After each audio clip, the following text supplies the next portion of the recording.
Kung hindi mo siya kayang mahalin, iha, ibalik mo na lang sa amin. Iyon ang unang sinabi ng dating biyenan kong si Aling Cora nang makita niya si Mika na yakap-yakap ang lumang asul na kumot sa sala ng maliit naming bahay sa Marikina. Hindi man lang siya nag-good afternoon, hindi man lang niya tinanong kung kumain na ang bata. Pumasok siya na parang may karapatan pa rin siyang buksan ang pinto ng buhay ko. Bitbit ang plastik ng ensaymada mula sa isang bakery sa kanto, at tumingin sa akin na para bang ako pa ang dayuhan sa sarili kong bahay. Sa likod niya, nakatayo si Alan, ang dating asawa ko, payat na payat, maitim ang ilalim ng mata, suot ang lumang polo na minsan ko pang pinlansa noong kasal pa kami. Hindi ko alam kung dahil sa init ng hapon o dahil sa bigat ng nakaraan, pero nang makita ko siya, parang may kumapit na malamig sa batok ko. Ang lalaking dati sobrang yabang kapag pinag-uusapan ang apelyido nila, ngayon ay nakatingin sa sahig.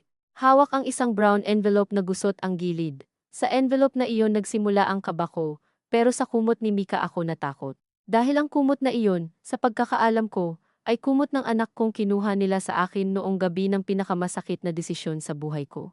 At si Mika, na 7 taon ko nang inaalagaan kahit hindi ko siya isinilang, ay hindi dapat may hawak noon. Anong ibig ninyong sabihin? Ibalik, tanong ko, pilit pinatatag ang boses ko. Hindi gamit si Mika. Tumingin si Aling Cora sa bata, tapos sa akin. May lungkot sa mata niya, pero mas malakas pa rin ang dating niyang sanay mag-utos. Hindi ring laruan ng anak, Liza. Hindi pwedeng kung kailan ka may bagong pamilya, doon mo siya itatago sa amin. Sa puntong iyon, gusto kong tumawa sa sakit, bagong pamilya. Ang tawag nila kay Benjo, ang pangalawa kong asawa, ay bagong pamilya.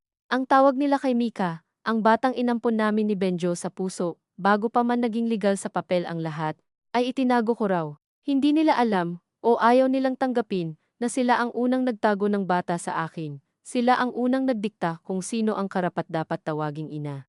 At sa maraming taon, pinaniwalaan ko rin iyon na may mga babae talagang ipinapanganak para maging ina, at may tulad ko na hanggang kusina, labada, dasal sa Quiapo, at tahimik na pagtango na lang kapag pinaparinggan tungkol sa sinapupunang walang bunga. Bago dumating ang hapong iyon, akala ko tapos na ang lahat.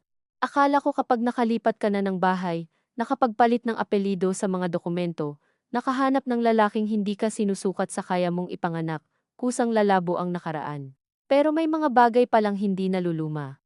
Minsan, nakatiklop lang sila sa loob ng aparador, amoy kulob, naghihintay na may batang maglabas muli, tulad ng asul na kumot.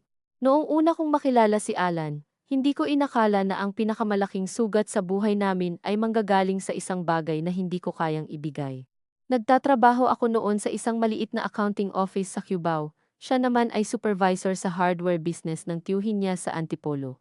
Maayos siyang manamit, malinis magsalita sa harap ng mga magulang ko, at mahilig magpadala ng kakanin tuwing Sabado sa pinsapin, kutsinta, minsan bibingka, kapag malapit na ang Pasko. Hindi siya perpekto, pero noong 27 taong gulang ako, ang pagiging consistent ng lalaki ay parang pagmamahal na. Dumalaw siya sa bahay namin sa Project 4 kasama si Aling Cora. Doon ko unang narinig ang salitang apo na parang kontrata. Liza, ikaw ang panganay, di ba?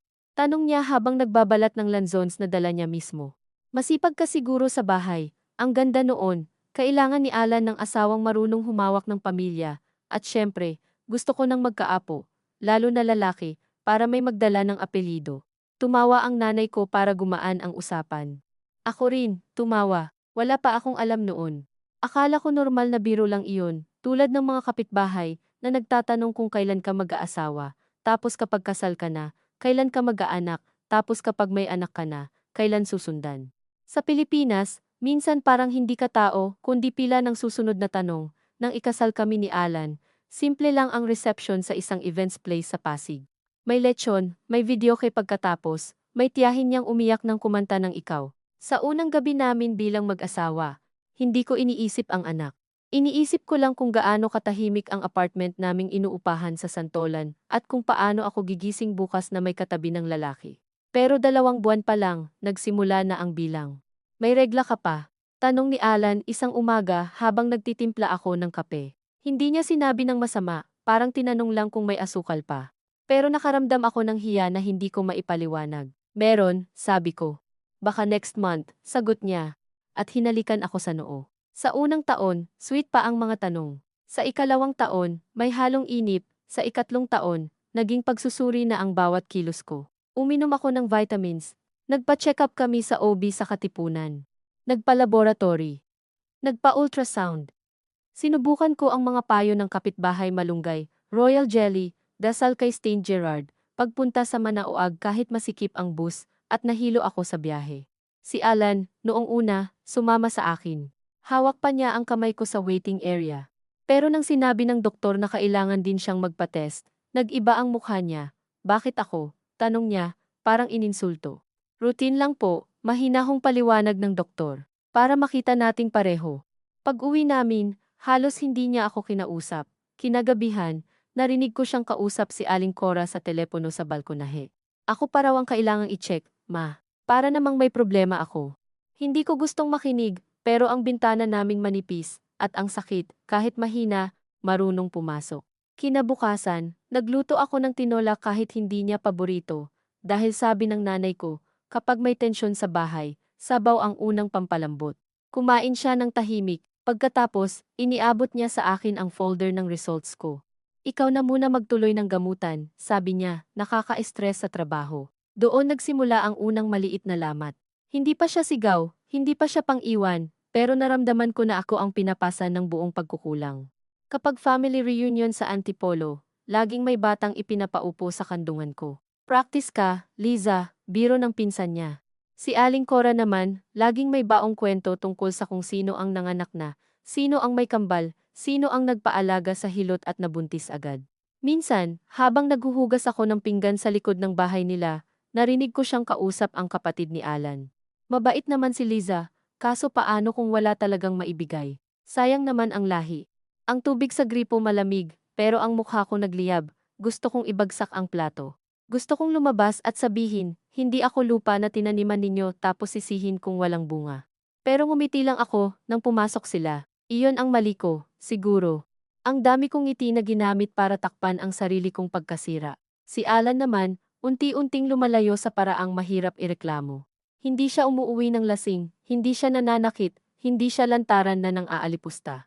Pero may lamig siya. May mga gabing uuwi siyang amoy araw at alikabok mula sa hardware, kakain, maliligo, tapos matutulog ng nakatalikod. Kapag hahawakan ko ang braso niya, sasabihin niyang pagod. Kapag yayakap ako, sasabihin niyang mainit. Kapag iiyak ako, sasabihin niyang, huwag mo nang palakihin, hanggang sa ako na ang nanliit. 4 na taon kaming kasal nang unang lumitaw ang pangalang Trina. Hindi ko siya hinanap, kusa siyang pumasok sa buhay ko sa pamamagitan ng isang resibo. Nasa bulsa ng pantalon ni Alan, kasama ng barya at isang maliit na piraso ng papel na may nakasulat na prenatal vitamins.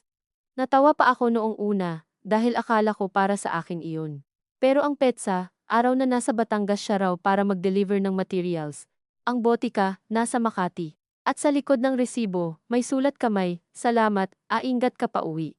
Hindi ako sumigaw agad, naghintay ako. Iyon ang sinasabi ng mga babae sa sarili nila. Kapag ayaw pa nilang malaman ang totoo, maghihintay ako ng tamang oras. Pero ang totoo, natatakot lang ako.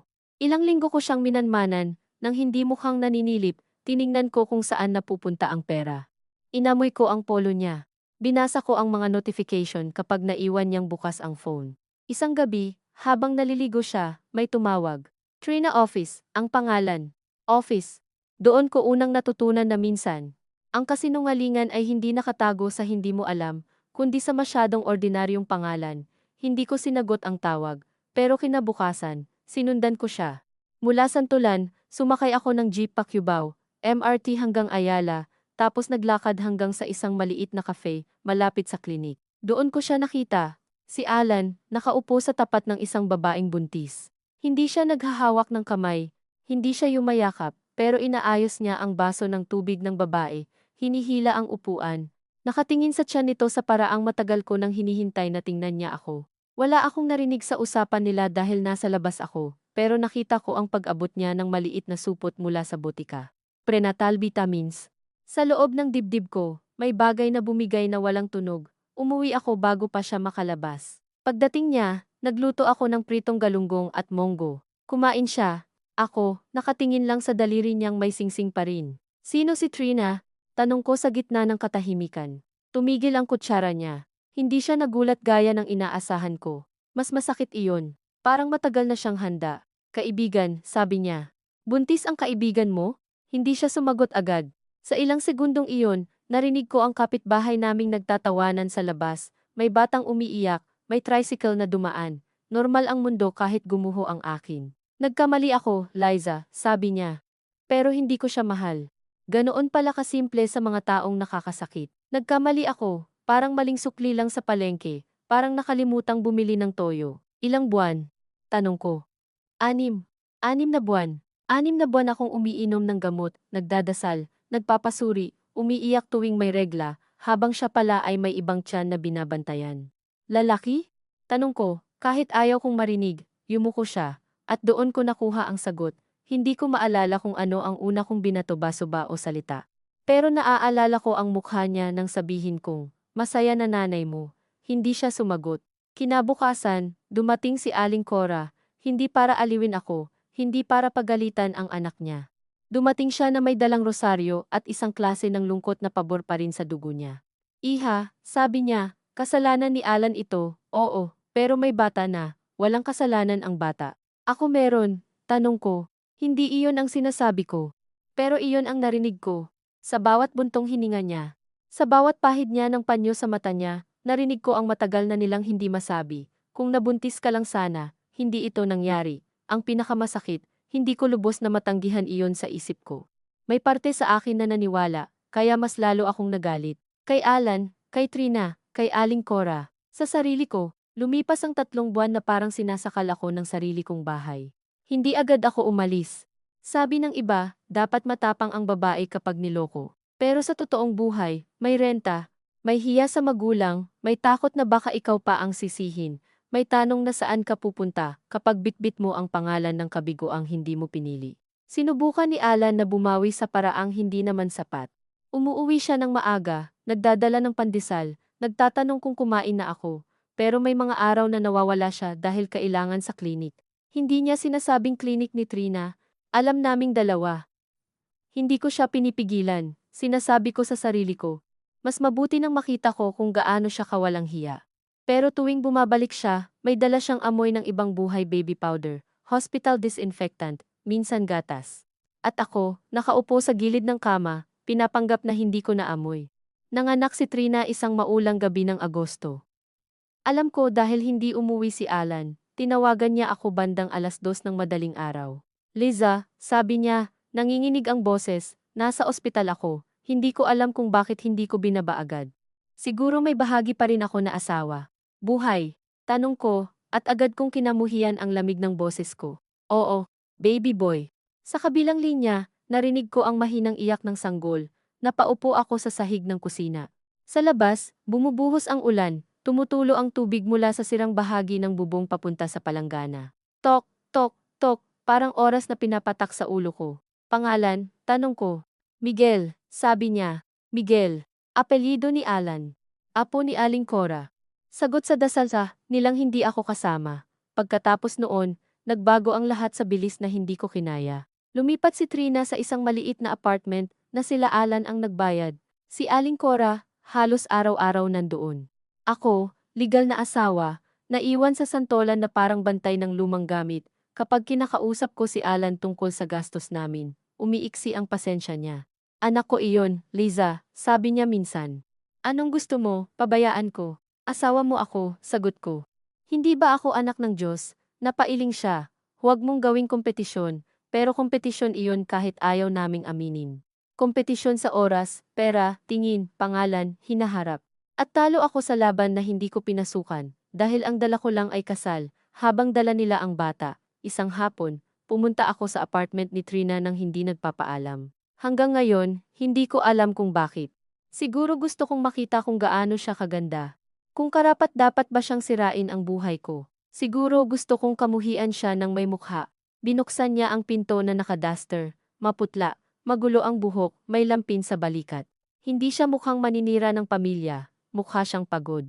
At mas kinagalit ko iyon, dahil mas madali sanang magalit kung halimaw siya. Ikaw si Liza, sabi niya, hindi tanong. Ako ang asawa, sabi ko. Napapikit siya.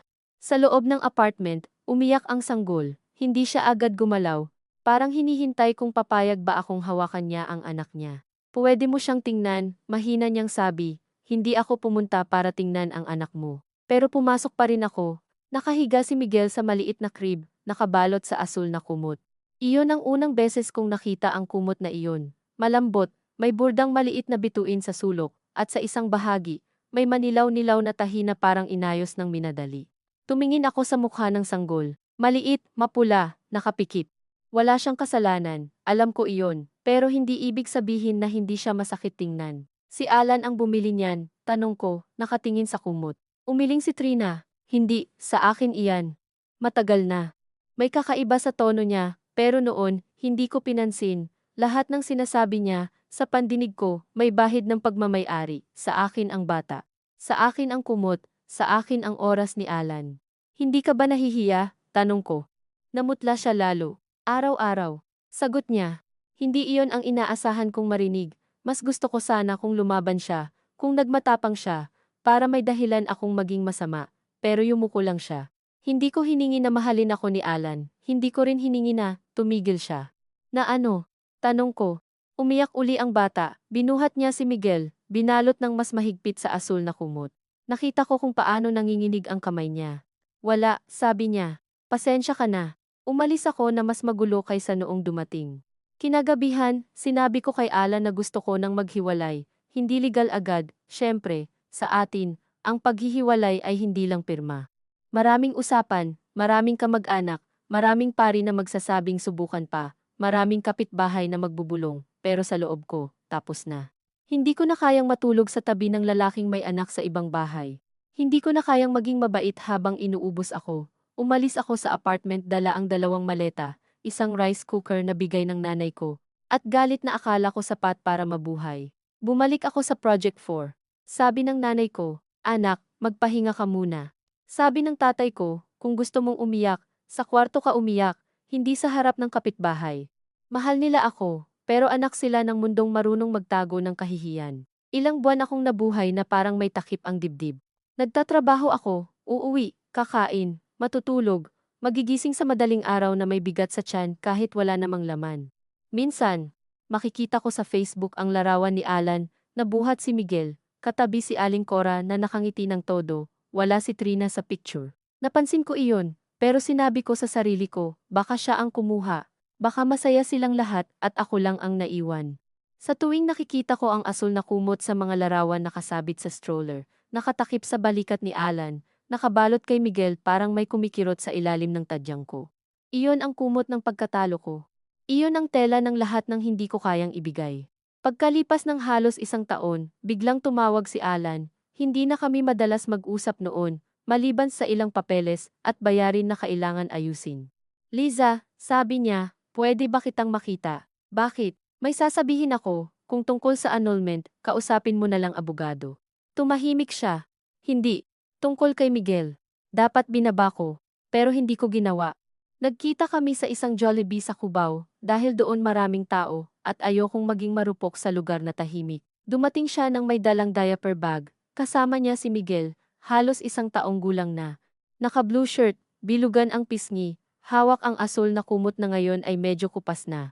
Umupo sila sa tapat ko. Hindi ko hinawakan ang bata, hindi ko rin siya tinitigan ng matagal. Natatakot akong may maramdaman. Nasaan si Trina? Tanong ko. Namula ang mata ni Alan. Umalis. Anong ibig mong sabihin, umalis? Iniwan niya si Miguel. Sa loob ng ilang segundo, walang tunog ang paligid kahit puno ng bata. Crew, order number na tinatawag. Tiningnan ko si Miguel. Ngumunguya siya ng maliit na piraso ng fries na ibinigay ni Alan. Bakit? Tanong ko. Hindi ko alam. Nag-iwan lang ng sulat.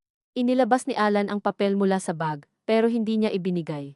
Sabi niya hindi niya kaya. Sabi niya mas mabuti raw sa amin ang bata. May parte sa akin na nainis kay Trina. May parte sa akin na naawa, at may parte sa akin na lihim, maruming natuwa, dahil ang babaeng akala ko nanalo, umalis din pala. Hindi ko ipinagmamalaki iyon. Pero kung ito'y pag-amin, aaminin ko, noong sandaling iyon, naramdaman kong parang bumalik ang kaunti kong dignidad. Bakit mo sinasabi sa akin? Tanong ko. Napahawak si Alan sa noo. Hindi ko kaya mag-isa, si mama tumutulong, pero tumatanda na, trabaho ko, hindi ko anak iyan, Alan. Mabilis kong sinabi, parang kutsilyo.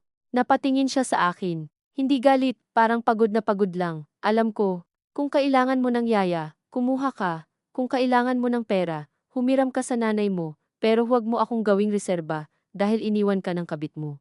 Napatigil ang kamay niyang nagpapakain kay Miguel. Ang bata, walang alam, isinubo ang fries at ngumiti sa akin. Doon ako lalong nainis sa ngiti niyang walang kasalanan. Hindi kita pinipilit, sabi ni Alan. Gusto ko lang malaman mo. Alam ko na. Tumayo ako. Pero bago ako makalayo, nalaglag ang asul na kumot mula sa stroller. Pinulot ko ng hindi nag-iisip, malambot pa rin, pero may mantsa na ng gatas. Nang iabot ko kay Alan, nakita ko uli ang burdang bituin at ang manilaw na tahi. Sa ilalim ng tahi, may maliit na nakasulat gamit ang kupas na marker. Hindi ko mabasa ng buo, pero parang may letrang M. Ano iyan? Tanong ko. Mabilis niyang kinuha ang kumot. Wala. Lumang gamit lang ni Trina. Ang bilis ng kilos niya ang unang dapat kong pinansin. Pero noon, puno ako ng sariling sugat. Kapag sugatan ka, minsan pinipili mong hindi makita ang bagay na magpapalalim pa. Umalis ako sa Jollibee na naninigas ang tuhod. Kinagabihan, umiyak ako, hindi dahil naaawa ako kay Alan, kundi dahil natakot akong baka naaawa ako kay Miguel. Ayokong maawa. Ang awa, kapag pinatagal, nagiging tali. At pagod na akong matali sa pamilyang hindi ako pinili. Lumipas ang 2 taon. Doon pumasok si Benjo sa buhay ko, hindi parang prinsipe, kundi parang kapitbahay na marunong maghintay. Kapatid siya ng office mate ko, may maliit na printing shop sa Mesa, biyudo, walang anak. Una kaming nagkakilala sa birthday ng pamangkin ng office mate ko. Hindi niya ako tinanong kung bakit ako hiwalay. Hindi niya ako tinanong kung may anak ako. Ang unang tanong niya, kumakain ka ba ng dinuguan o iiwasan ko ilagay sa plato mo? Natawa ako. Matagal na pala akong hindi natatawa, nang walang bantay. Hindi mabilis ang sa amin. Ilang buwan muna ng text tungkol sa traffic, ulan, presyo ng sibuyas, paboritong ulam. Sinabi ko sa kanya ang tungkol kay Alan, kay Trina, kay Miguel, sa infertility ko, hinintay ko ang pagbabago sa mukha niya, ang awa, ang pag-atras. Pero ang sinabi niya lang, hindi sukatan ng pagkababae ang matris, Liza. Parang ang simple, parang dapat matagal ko nang alam. Pero nang marinig ko iyon mula sa isang lalaki, sa isang lalaking pwedeng umalis, pero hindi umalis, may bahagi sa akin na napaupo sa loob. Nagpakasal kami ng tahimik sa munisipyo matapos maayos ang legal na paghihiwalay sa mga praktikal na bagay, kahit hindi madali ang proseso sa papel at simbahan. Hindi ko na hinabol ang dating anyo ng pamilya, ayoko na ng malaking handaan, ayoko na ng mga kamag-anak na magtatanong kung kailan kami magkakaanak. Si Benjo, noong 2 taon namin, siya ang unang nagbanggit ng adoption. Hindi dahil kulang tayo, sabi niya habang nagdidikit ng resibo sa ledger ng shop. Baka lang may batang pwedeng makahanap ng tahanan sa atin. Natakot ako, hindi ko sinabi agad oo. May mga gabing iniisip ko si Miguel at ang asul na kumot. May mga gabing iniisip ko kung kaya ko bang magmahal ng batang hindi mula sa katawan ko, kung ang unang batang ganoon sa buhay ko ay naging simbolo ng pagtataksil. Pero hindi lahat ng sugat ay dapat manatiling pader. Minsan, pinto rin pala sila kung may taong matiyagang kumakatok. Doon namin nakilala si Mika sa isang shelter na konektado sa parokya ng kaibigan ni Benjo. 5 taong gulang siya noon, tahimik, malaki ang mata, laging hawak ang manggas ng social worker.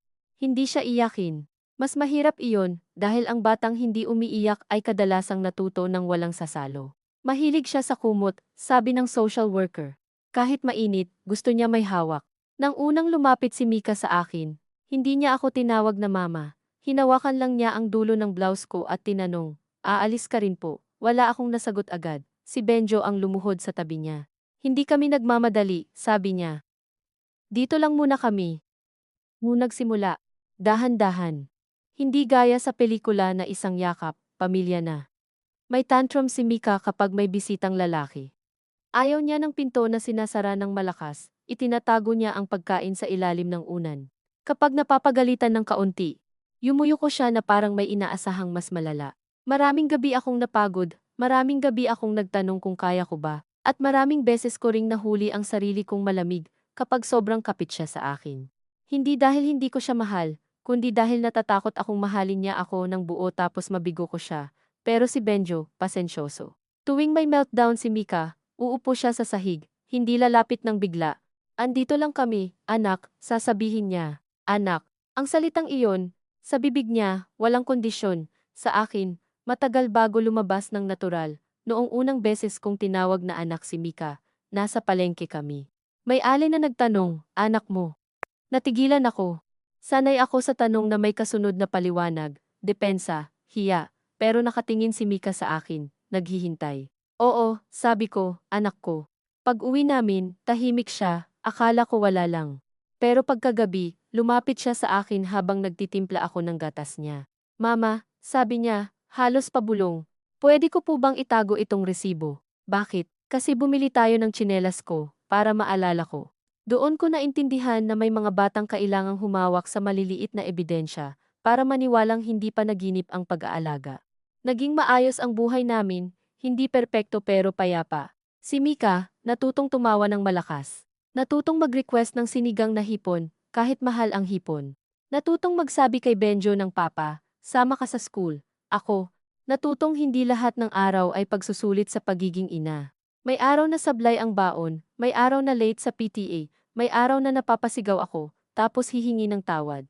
Pero sa bawat gabi na kinukumutan ko siya, may bumabalik sa akin na akala ko kinuha na ng nakaraan. Hanggang isang araw, may nakita akong asul na kumot sa ilalim ng kama niya. Hindi iyon ang kumot na binili namin. Iba iyon. Kupas, may bordang bituin sa sulok, may manilaw na tahi. Nanlamig ang kamay ko. Mika, tawag ko. Nasa mesa siya, nagkukulay ng assignment. Saan galing ito? Lumapit siya, at nang makita ang hawak ko, agad niyang inagaw. Hindi bastos, pero takot. Akin po. Alam kong sayo. Saan mo nakuha? Dati pa po. Dati saan? Yumuko siya. Bawal po bang itago? Dapat niyakap ko siya. Dapat sinabi kong hindi bawal. Pero ang nakita ko ay hindi ang takot niya. Ang nakita ko ay si Miguel sa stroller, si Alan na mabilis kinuha ang kumot, si Trina na nagsabing, sa akin iyan, matagal na. Bumalik ang lumang sakit na hindi man lang kumatok. Sino nagbigay sayo nito? Tanong ko, mas matigas na. Hindi ko po alam. Paano mong hindi alam? Hindi naman tumutubo ang kumot sa ilalim ng kama. Napaatras siya. Narinig ni Benjo mula sa kusina at lumapit. Liza, dahan-dahan. May karapatan akong magtanong, sabi ko. May tinatago siya. Nagsimulang umiyak si Mika, pero tahimik, walang hikbi. Yakap niya ang kumot na parang may aagaw ng balat niya. Sa akin po ito. Paulit-ulit niya. Sa akin po ito. Kinuha siya ni Benjo sa tabi ko. Hindi niya ako pinagalitan sa harap ng bata, pero nakita ko sa mata niya ang tanong, bakit ka ganyan? Hindi ko masagot. Kinagabihan, habang tulog si Mika, sinabi ko kay Benjo ang tungkol kay Miguel at sa asul na kumot. Hindi ko naikwento noon ng detalyado, akala ko hindi na kailangan. Baka common lang ang design, sabi niya. Maraming kumot na may bituin. Hindi mo nakita ang tahi, Liza, hindi ako tanga, Benjo. Napagod ang mukha niya. Wala akong sinasabing tanga ka, ang sinasabi ko, bata si Mika. Kung may dala siyang gamit mula sa dati, hindi ibig sabihin niloloko ka niya. Hindi niya ako niloloko, pero baka may koneksyon. Koneksyon saan? Hindi ako sumagot, dahil ang totoo, ayaw kong sabihin ng malakas ang iniisip ko. Paano kung si Mika ay may kaugnayan kina Alan? Paano kung may nilihim sa adoption? Paano kung ang batang minahal ko ay bahagi pala ng pamilyang minsan akong itinapon? Ang sama pakinggan. Ang sama lalo kapag naramdaman. Pero sa loob ko, nagsimulang gumalaw ang hinala na parang ahas. Mula noon, naging maingat ako kay Mika sa paraang akala ko hindi halata. Kapag hawak niya ang kumot, tumitigil ang mata ko roon. Kapag may tinatanong siya tungkol sa dati, kinakabahan ako. Kapag sinasabi niyang may panaginip siya tungkol sa babaeng kumakanta ng Bahay Kubo, naiisip ko si Trina kahit wala akong dahilan. Si Benjo, napansin ang lamig ko. Hindi kasalanan ng bata ang naaalala mo, sabi niya isang gabi. Alam ko, pero pinaparamdam mo sa kanya na may atraso siya. Nasaktan ako dahil totoo, kaya ipinagtanggol ko ang sarili ko. Madali mong sabihin, hindi ikaw ang niloko, hindi ikaw ang pinalitan dahil hindi makaanak. Tahimik siyang tumayo, nagsara ng ilaw sa kusina, at bago pumasok sa kwarto, sinabi niya, hindi kita pinalitan, Liza. Pero baka ikaw ang unti-unting pumapalit sa sarili mo ng taong kinatatakutan mong maging. Hindi kami nag-usap ng maayos kinabukasan, doon nagsimulang maging sentro ng bahay namin ang asul na kumot. Dati, bagay lang iyon na yakap ni Mika. Ngayon, parang testigo. Kapag nakikita ko sa sofa, naiirita ako. Kapag nilalabhan ko, hinahanap ko ang marka. Isang beses, habang pinapatuyo ko sa sampayan, napansin kong sa ilalim ng manilaw na tahi, May mas malinaw na sulat kapag tinamaan ng araw. Micaela. Hindi Miguel. Micaela. Napaupo ako sa bangkito. Micaela ang buong pangalan ni Mika sa shelter records, pero hindi iyon ang ipinangalan namin, dala na niya iyon. Ang tanong, bakit may kumot siyang may pangalan niya? Normal siguro, baka mula sa dati niyang pamilya. Pero bakit pareho ng kumot ni Miguel? Bakit pareho ng tahi? Bakit noong nakita ko kay Alan, parang may tinago siya? Dinala ko ang tanong na iyon ng ilang linggo. Sa halip na tanungin ng maayos ang social worker, pinili kong manahimik, dahil may mga sagot na kapag hinanap mo, baka mawasak ang bahay na pinaghirapan mong buuin. At aminin ko man o hindi, takot akong malaman na ang anak kong pinili ay maaaring konektado sa anak na minsang dahilan ng pagkasira ko. Isang linggo, pagkatapos ng misa sa simbahan malapit sa amin, nakita ko si Alan sa labas ng Mercury Drug. Hindi ko siya agad nakilala. Payat siya, may uban sa gilid ng buhok, at ang dating tindig na may yabang ay parang nabali na. May hawak siyang maliit na paper bag ng gamot. Sa tabi niya, wala si Miguel, wala si Aling Cora, wala ang buhay na akala ko ipinagpalit niya sa akin. Liza, tawag niya, halos hindi sigurado, gusto kong umiwas. Pero kasama ko si Mika, hawak ang kamay ko, at si Benjo ay bumibili ng tubig sa tindahan. Nakita ni Alan si Mika, tumigil ang tingin niya sa bata, pagkatapos sa asul na kumot na bitbit nito, kahit mainit ang araw, nagbago ang mukha niya. Hindi gulat lang, parang may lumang utang na biglang siningil. Sino siya? Tanong niya. Hinila ko ng bahagya si Mika palapit sa akin. Anak ko. May kung anong dumaan sa mata niya, sakit, takot, pagkilala. Anak mo? Oo. Anak namin ni Benjo. Dumating si Benjo, naramdaman ang tensyon, at magalang na tumango. Alan, sabi ko nang hindi ko siya tinitingnan ng matagal, dating, hindi ko matapos. Asawa, si Alan ang tumapos, pero mahina. Si Mika, dahil bata pero hindi bulag, tumingin sa aming tatlo. Mama, sino po siya? Kilala lang dati, sabi ko. Maling sagot. Nakita ko ang konting kurot sa mukha ni Alan, pero wala akong pakialam noon, o pinilit kong wala. Bago kami makaalis, nagsalita siya. Liza, pwede ba tayong mag-usap minsan? Wala tayong pag-uusapan. Meron. Tumingin siya kay Mika. Tungkol sa kumot, nanigas ang buong katawan ko. Si Benjo, napatingin sa akin. Si Mika, mas hinigpitan ang yakap sa asul na kumot. Huwag dito, sabi ko. Please, sabi ni Alan. Iyon ang unang beses na narinig kong nagsabi siya ng please na walang kasamang depensa. May mga bagay kang hindi alam. Tumawa ako ng maikli, mapait. Ngayon mo sasabihin, pagkatapos ng lahat. Sinubukan ko noon. Kailan? Noong may anak ka sa iba. Noong pinapili mo ako kung lulunukin ko ang kahihiyan o aalis. Napayo ko siya. Hindi kita pinapapili. Iyon ang problema sa'yo, Alan. Lagi mong iniisip na kapag hindi mo sinabi ng direkta, hindi mo ginawa. Hinila ko si Mika palayo. Habang naglalakad kami, naramdaman kong nanginginig ang kamay niya. Mama, bulong niya, galit po ba kayo sa kumot ko? Hindi ko inaasahan ang tanong. Dapat sinabi kong hindi. Pero masyado akong puno ng sariling takot. Hindi, sabi ko, pero matigas ang boses. Basta huwag mo munang dalhin kahit saan. Tumigil siya sa paglalakad. Bakit po? Dahil sinabi ko. Iyon ang boses ni Aling Cora noon. Iyon ang boses ng lahat ng taong kinasuklaman ko. At lumabas sa bibig ko, bago ko mapigilan. Kinagabihan, hindi kumain ng maayos si Mika. Si Benjo ang nagpatulog sa kanya. Ako, nasa sala, nakatitig sa asul na kumot na naiwan sa armchair. Sa unang pagkakataon, hindi niya dinala sa kwarto. Parang sinunod niya ako, dapat natuwa ako. Pero mas bumigat ang dibdib ko. Kinuha ko ang kumot, hinaplos ko ang bordang bituin. Sa ilalim ng tahi, malinaw na ang pangalan, Micaela. At sa pinakaloob na sulok, may maliit na kapirasong tela na parang tag, halos matanggal na. May nakasulat na 2 letra, TR, Trina Ramirez. Hindi ko alam kung bakit alam ko agad. Baka dahil minsan ko nang nakita ang sulat kamay niya sa resibo. Baka dahil matagal ko nang hinihintay ang kumpirmasyon ng takot ko. Umikot ang paningin ko. Tinawag ko si Benjo. Paglabas niya, hawak ko ang kumot na parang ebidensya sa krimen. Sabi ko na, bulong ko. May koneksyon. Kinuha niya ang kumot, tiningnan ang tag, at tahimik na umupo. Hindi ibig sabihin masama. Hindi mo naiintindihan. Subukan mong ipaintindi, paano kung anak ni Trina si Mika? Lumabas din sa wakas, ang pangungusap na ilang linggo kong nilulunok.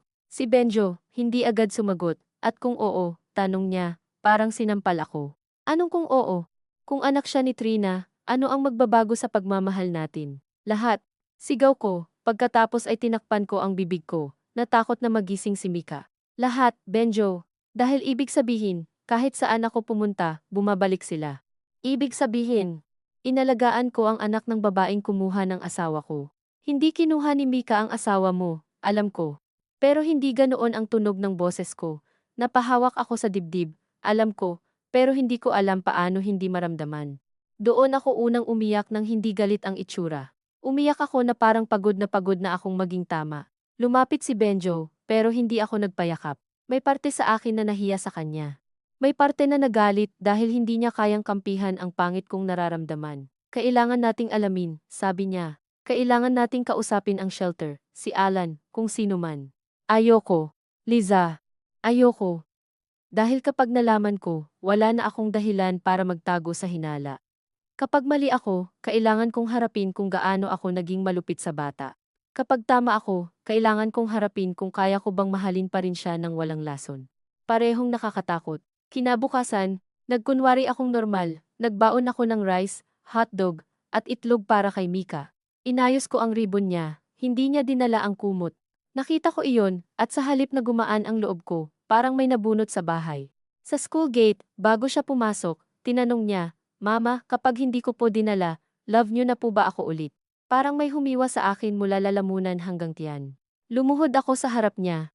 Mika. Pero tumunog ang bell, at humiwalay siya sa akin bago ko mabuo ang sagot.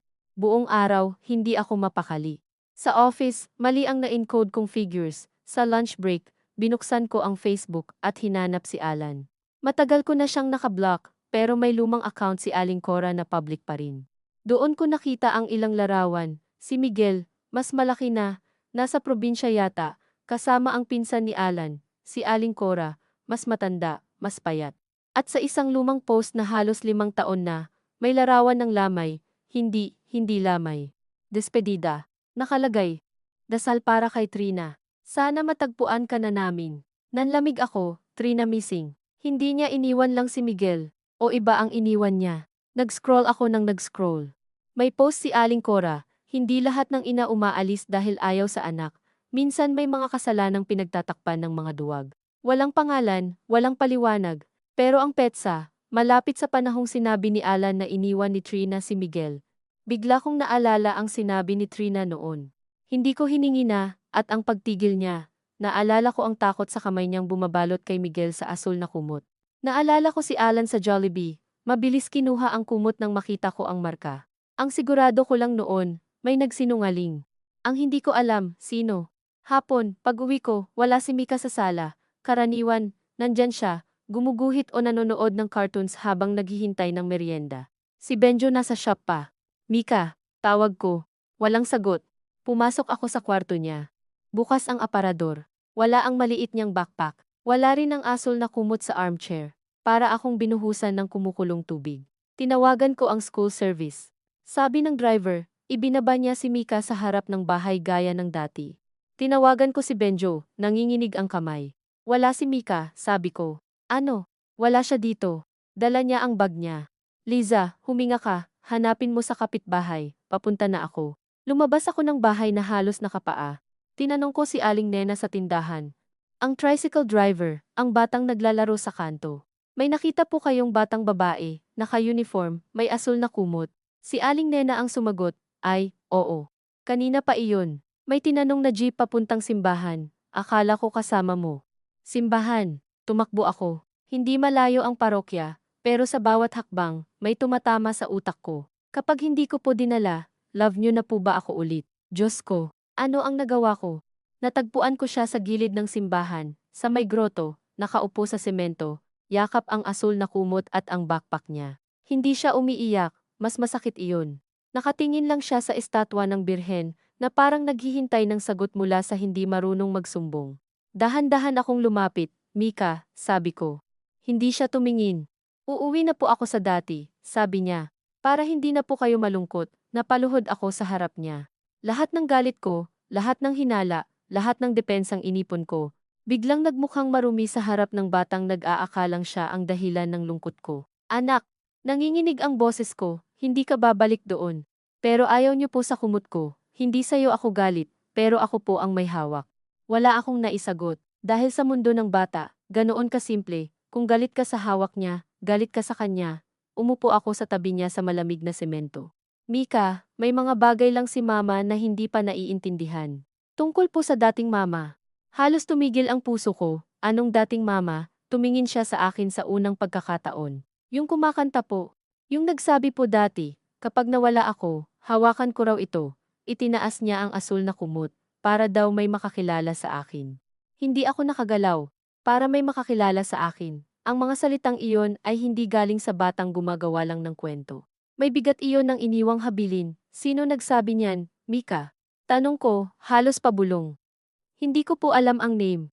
Pero naaalala ko po yung kanta. At yung kamay niya. Hinawakan niya ang sulok ng kumot, iyong may burdang bituin. May sugat po siya dito. Ipinakita niya ang pulso niya. Sa isip ko, bumalik si Trina, ang maputlang babae sa apartment, may lampin sa balikat, nanginginig ang kamay. Hindi ko matandaan kung may sugat siya sa pulso, hindi ko tiningnan noon. Abala ako sa pagkamuhi. Dumating si Benjo na hingal, at nang makita kaming magkatabi, huminto siya. Hindi niya ako pinagalitan. Lumuhod lang siya at niyakap si Mika. Doon umiyak ang bata. Doon din ako tuluyang nabasag. Umuwi kaming tatlo ng tahimik. Sa gabing iyon, matapos makatulog si Mika sa pagitan namin ni Benjo, hawak pa rin ang kumot, sinabi kong handa na akong kausapin si Alan, hindi dahil matapang na ako, kundi dahil mas natakot akong mawalan ng anak dahil sa takot kong malaman ang totoo. Kinabukasan, bago ko pa matawagan si Alan, may kumatok sa bahay. Pagbukas ko, nandoon si Aling Cora. Mas matanda kaysa sa alaala ko, mas mababa ang balikat, pero pareho pa rin ang matang sanay magdala ng lihim. Sa likod niya si Alan, hawak pa rin ang brown envelope na nakita ko sa unang eksena ng hapong iyon, ang hapong akala ko sila ang muling susubok kumuha kay Mika. Pero bago pa sila makapagsalita, nakita ni Aling Cora ang asul na kumot sa sofa, lumapit siya rito na parang lumalapit sa puntod. Hinawakan niya ang bordang bituin, at sa unang pagkakataon sa buong pagkakakilala ko sa kanya, umiyak siya nang walang pakialam kung sino ang makakita. Saan mo nakuha ito? Tanong niya sa akin. Hindi utos ang boses niya. Pakiusap. Kay Mika, sabi ko. Napatingin siya sa batang nasa kusina, tinutulungan si Benjo maglagay ng tinapay sa plato. Nang makita niya si Mika, napahawak siya sa bibig niya. Si Alan naman, napapikit, parang ang tagal niyang pinigil ang sandaling ito, at ngayon ay hindi na niya kayang harapin. Anong nangyayari? Tanong ko. Sabihin ninyo na. Pagod na akong manghula. Iniabot ni Alan ang brown envelope. Ayaw kong tanggapin, pero ginawa ko. Sa loob, may lumang photocopy ng birth certificate, ilang larawan, at isang sulat na kupas na ang papel. Unang nahulog ang litrato. Si Trina, mas bata, hindi buntis, nakaupo sa isang bangko sa simbahan. Sa kandungan niya, isang sanggol na nakabalot sa asul na kumot. Sa likod ng litrato, may sulat, Micaela, 3 months, hindi si Miguel. Micaela. Napatingin ako kay Alan. Ano ito? Nanginginig ang kamay ko. Bago si Miguel, sabi niya, halos basag ang boses, may anak na si Trina. At itinago mo. Hindi ko alam noong una. Sinungaling ka? Oo, sabi niya agad, walang depensa. Mas kinabahan ako, si Aling Cora, nakaupo na sa gilid. Hindi ko alam kung paano ako nakarating sa school ni Lyra nang hindi nababangga sa sariling takot. Ang alam ko lang, hawak ko sa isang kamay ang lumang plastic envelope ni Joy, sa kabila ang cellphone na paulit-ulit kong tinitingnan kahit nabasa ko na ang mensahe ni Elias ng 10 beses. Nasa school ako. Huwag kang magalit pero kung dumating si Rafael, huwag mong hayaang makalapit kay Lyra, pakiusap, Mara. Ito ang hindi ko masabi sa'yo nang hindi kita sinasaktan. Habang nasa jeep ako, siksikan ang mga tao, may amoy ng basang payong, pawis, at pritong mani mula sa lalaking sumabit sa estribo, pero wala akong marinig kundi ang pangalan ni Rafael Dizon na parang paulit-ulit na kinukuskos sa loob ng tenga ko. Rafael R. Dizon. Ang pangalang ilang araw kong ginawa sa isip ko, bilang kalaban ni Elias, bilang babae, bilang lihim na pamilya, bilang patunay na ginamit na naman ako, ay biglang naging lalaki na nakatayo raw sa school ng anak ko. Anak ko. Anak ko pa rin ba ang unang tawag ko kay Lyra sa isip ko noon, o ari-arian? Hindi ko kayang sagutin iyon habang nakaupo ako sa jeep, nakatingin sa pulang pulseras na inilabas ko sa bag at ipinalupot sa dalawang daliri ko. Ang liit-liit nito, pero parang may bigat ng buong buhay ko. Noong una, akala ko tanda ito na akin si Lyra dahil ako ang nag-ingat. Noong sumunod, Naging tanda ito ng pagtataksil ni Elias. Ngayon, habang nanginginig ang plastik sa kamay ko dahil sa lubak ng kalsada, nagiging tanda ito ng isang bagay na hindi ko pa alam kung kaya kong harapin. Pagdating ko sa gate ng school, nandoon si Elias sa gilid ng guardhouse, basa ang buhok, nakatikom ang panga, at nasa tabi niya si Teacher Agnes na may hawak na logbook. Si Lyra ay nakaupo sa loob ng guidance office, kita sa bintana, maliit sa malaking upuang kahoy, yakap ang bag niya sa dibdib na parang kalasag. Sa kabila ng koridor, may lalaking nakatalikod, medyo may edad nga. Suot ang polo na kupas na asul at pantalon na masyadong mahaba para sa kanya. Hindi siya mukhang kontrabida, iyon ang unang nakalito sa akin. Sa isip ko, ang taong dapat kong katakutan para kay Lyra ay dapat may mukhang halata ang sama, may yabang, may sigaw, may pang-aagaw sa katawan. Pero ang lalaking iyon ay nakayuko lang, hawak ang sombrerong luma, parang nahihiyang pumasok sa lugar na hindi kanya. Nang lumingon siya, nakita ko ang manipis niyang mukha, ang mapulang mata, ang bibig na parang matagal nang may gustong sabihin, pero laging pinipigil. Ikaw si Mara, tanong niya, hindi ako sumagot. Dumiretso ako kay Lyra, binuksan ang pinto ng guidance office, at bago pa siya makabangon, hinila ko siya papalapit sa akin. Mama, bulong niya, at doon pa lang, parang may maliit na pako na naitulak sa dibdib ko. Noong gabi, sinabi kong hindi niya papa si Elias. Ngayon, sa harap ng ibang tao, ang unang hinanap niya ay ako pa rin. Hindi dahil hindi siya nasaktan, kundi dahil bata siya at ang bata, kahit nasasaktan, kumakapit pa rin sa taong umaangkin sa kanya. May lumapit ba sa'yo? Tanong ko. Umiling siya, pero hindi sa akin nakatingin. Nakatingin siya kay Elias sa labas ng salamin. Hindi po, si teacher po ang nagsabi na maupo ako rito. Mabuti, hinalikan ko ang buhok niya, pero ramdam kong naninigas siya sa yakap ko. Dati, kapag niyayakap ko siya, lumulubog siya sa dibdib ko. Ngayon, parang may pagitan kaming manipis na salamin. Lumabas ako, hawak ang kamay niya, at hinarap ko si Rafael. Ano ang kailangan mo sa anak ko? Ang salitang anak ko ay sinadya kong bigkasin ng matigas, nang marinig ni Elias, ni Teacher Agnes, ng guard, at ng lalaking nasa harap ko. Para bang kapag mas matigas ko itong sinabi, magiging mas totoo, mas ligtas. Napalunok si Rafael. Hindi ako nandito para kunin siya. Lahat ng nang-aagaw, ganiyan ang unang sinasabi. Sumulyap siya kay Elias. Sinabi ko kay Elias na hindi ako lalapit kung ayaw ninyo. Gusto ko lang makita kung maayos siya bago kayo dumating. Ang bilis kong magsalita, parang may lumang galit na naghahanap lang ng bagong katawan. Lumapit si Elias ng kaunti. Mara, pakinggan muna natin. Napalingon ako sa kanya. Tayo, ngayon may tayo.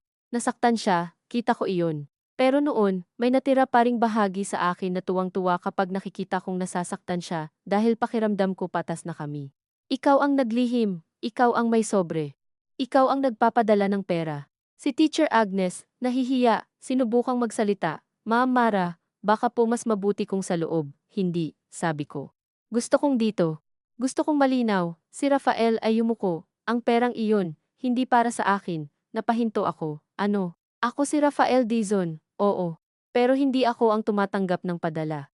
Sa pangalan ko lang dati nakarehistro ang maliit na kuwartong tinitirhan ng huminto siya, at ang paghinto niyang iyon ang lalong nagpabilis ng tibok ng puso ko. Nang sino? Tanong ko. Suminggit si Elias, mababa ang boses. Mara, hindi dapat sa harap ni Lyra. Napatingin ako sa bata. Hawak niya ang dalawang strap ng bag niya, nakatayo sa tabi ko, mata palipat-lipat sa aming matatanda. Parang sinusubukang hulaan kung alin sa mga salitang lumilipad ang tatama sa kanya. Noon ko unang naramdaman ang hiya, hindi pa buo, hindi pa malinaw, pero parang init sa batok. Noong nakaraang gabi, ako mismo ang naglagay sa kanya sa gitna. Ako ang nagsabi ng salitang, hindi mo siya papa sa harap niya.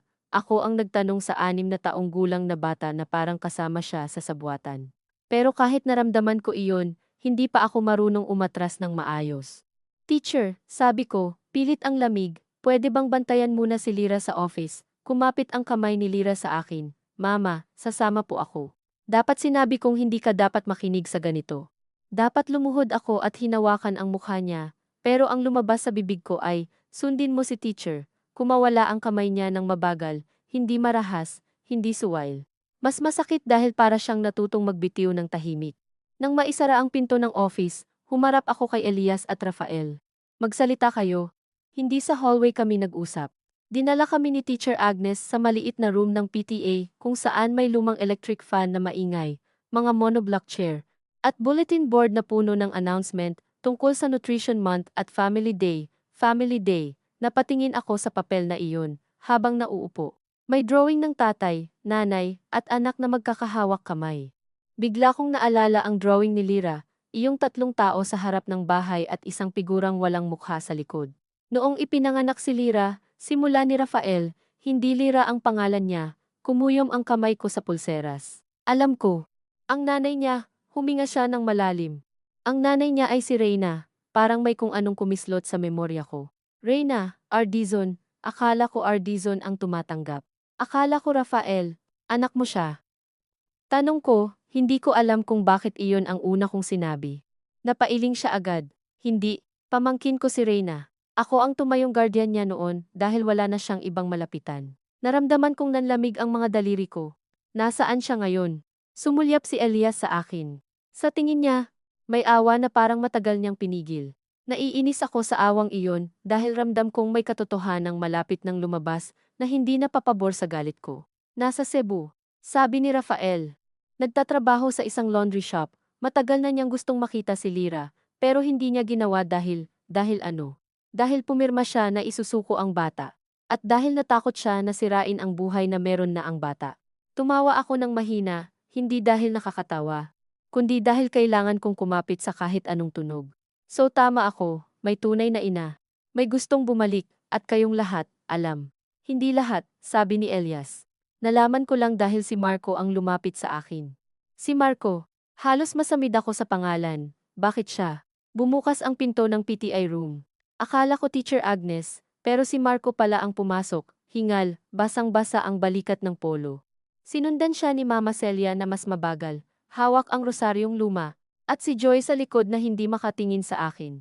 Kasi may kasalanan ako, sabi ni Marco, hindi siya umupo. Tumayo lang siya malapit sa pinto, parang alam niyang wala siyang karapatang komportable sa room na iyon. At dahil kung hindi ako magsasalita, baka masaktan pa si Lira, ang unang reaksyon ko ay pagkasuklam. Ilang taon kong hinintay na marinig sa lalaking ito ang salitang kasalanan. Noong kasal pa kami, kahit malinaw na malinaw ang pananahimik niya habang inuukit ako ng nanay niya sa hiya, hindi niya masabi iyon. Ngayon, dahil kay Lira, nasasabi niya, ngayon ka pa naging mabait, tanong ko. Hindi siya lumaban. Hindi. Yumuko siya. Hindi ako mabait, duwag ako.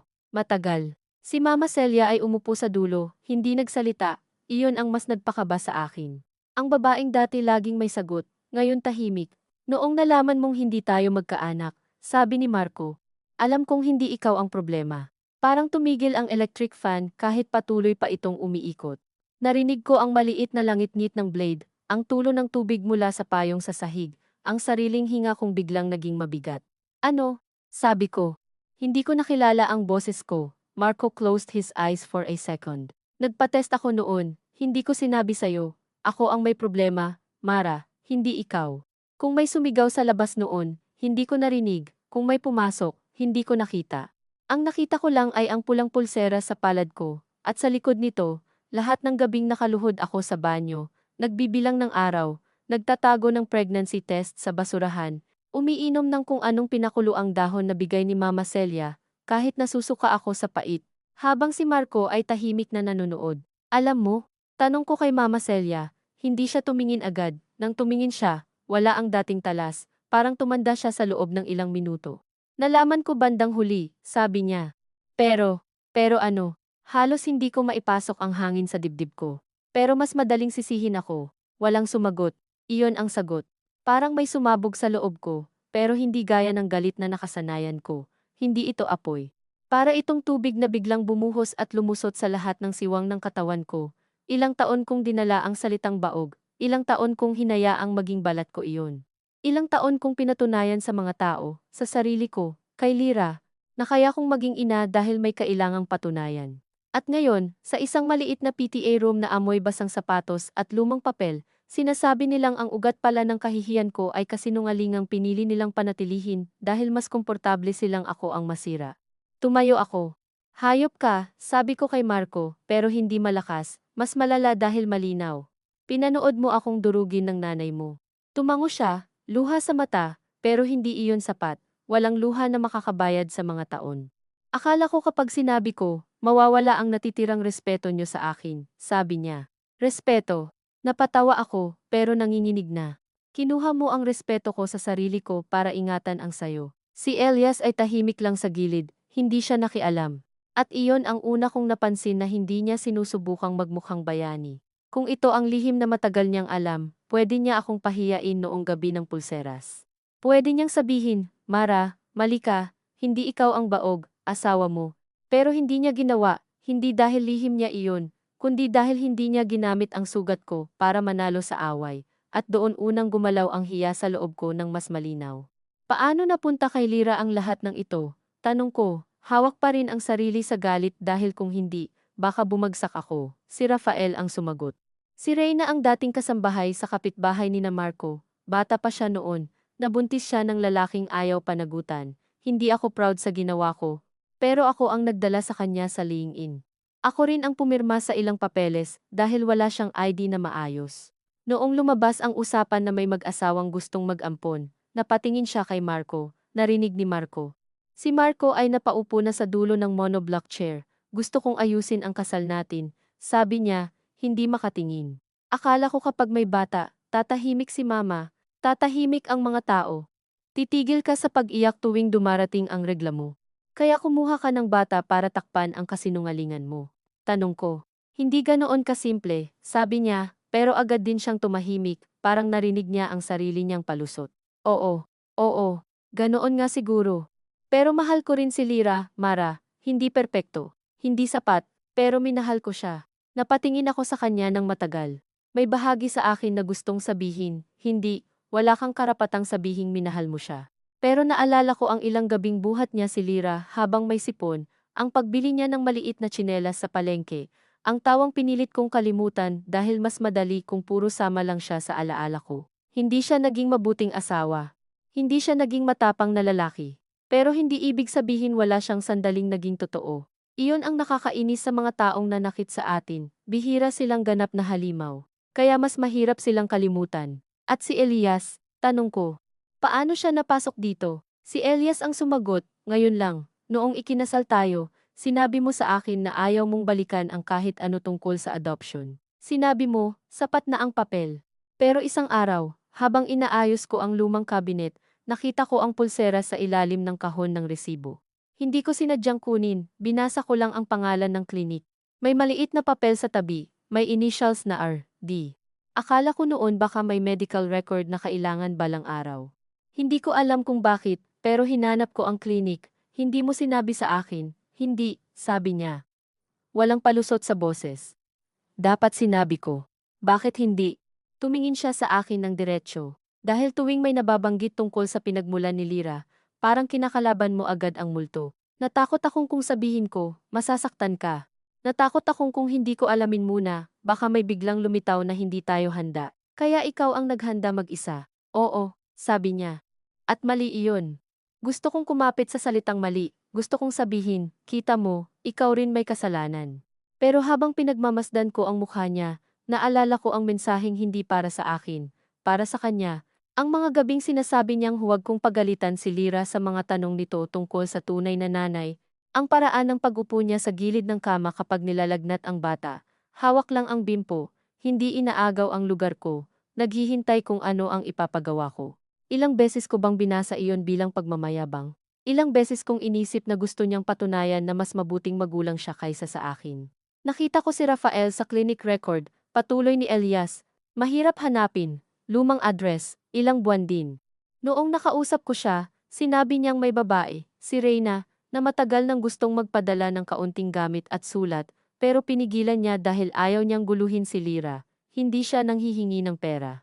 Ang ipinapadala ko buwan-buwan, huminto siya, at tumingin kay Rafael, para iyon sa renta ng kwarto, kung saan nakaimbak ang ilang gamit ni Reyna para kay Lira. Mga lumang litrato, maliit na kumot, sulat. Ayaw ni Rafael na mawala.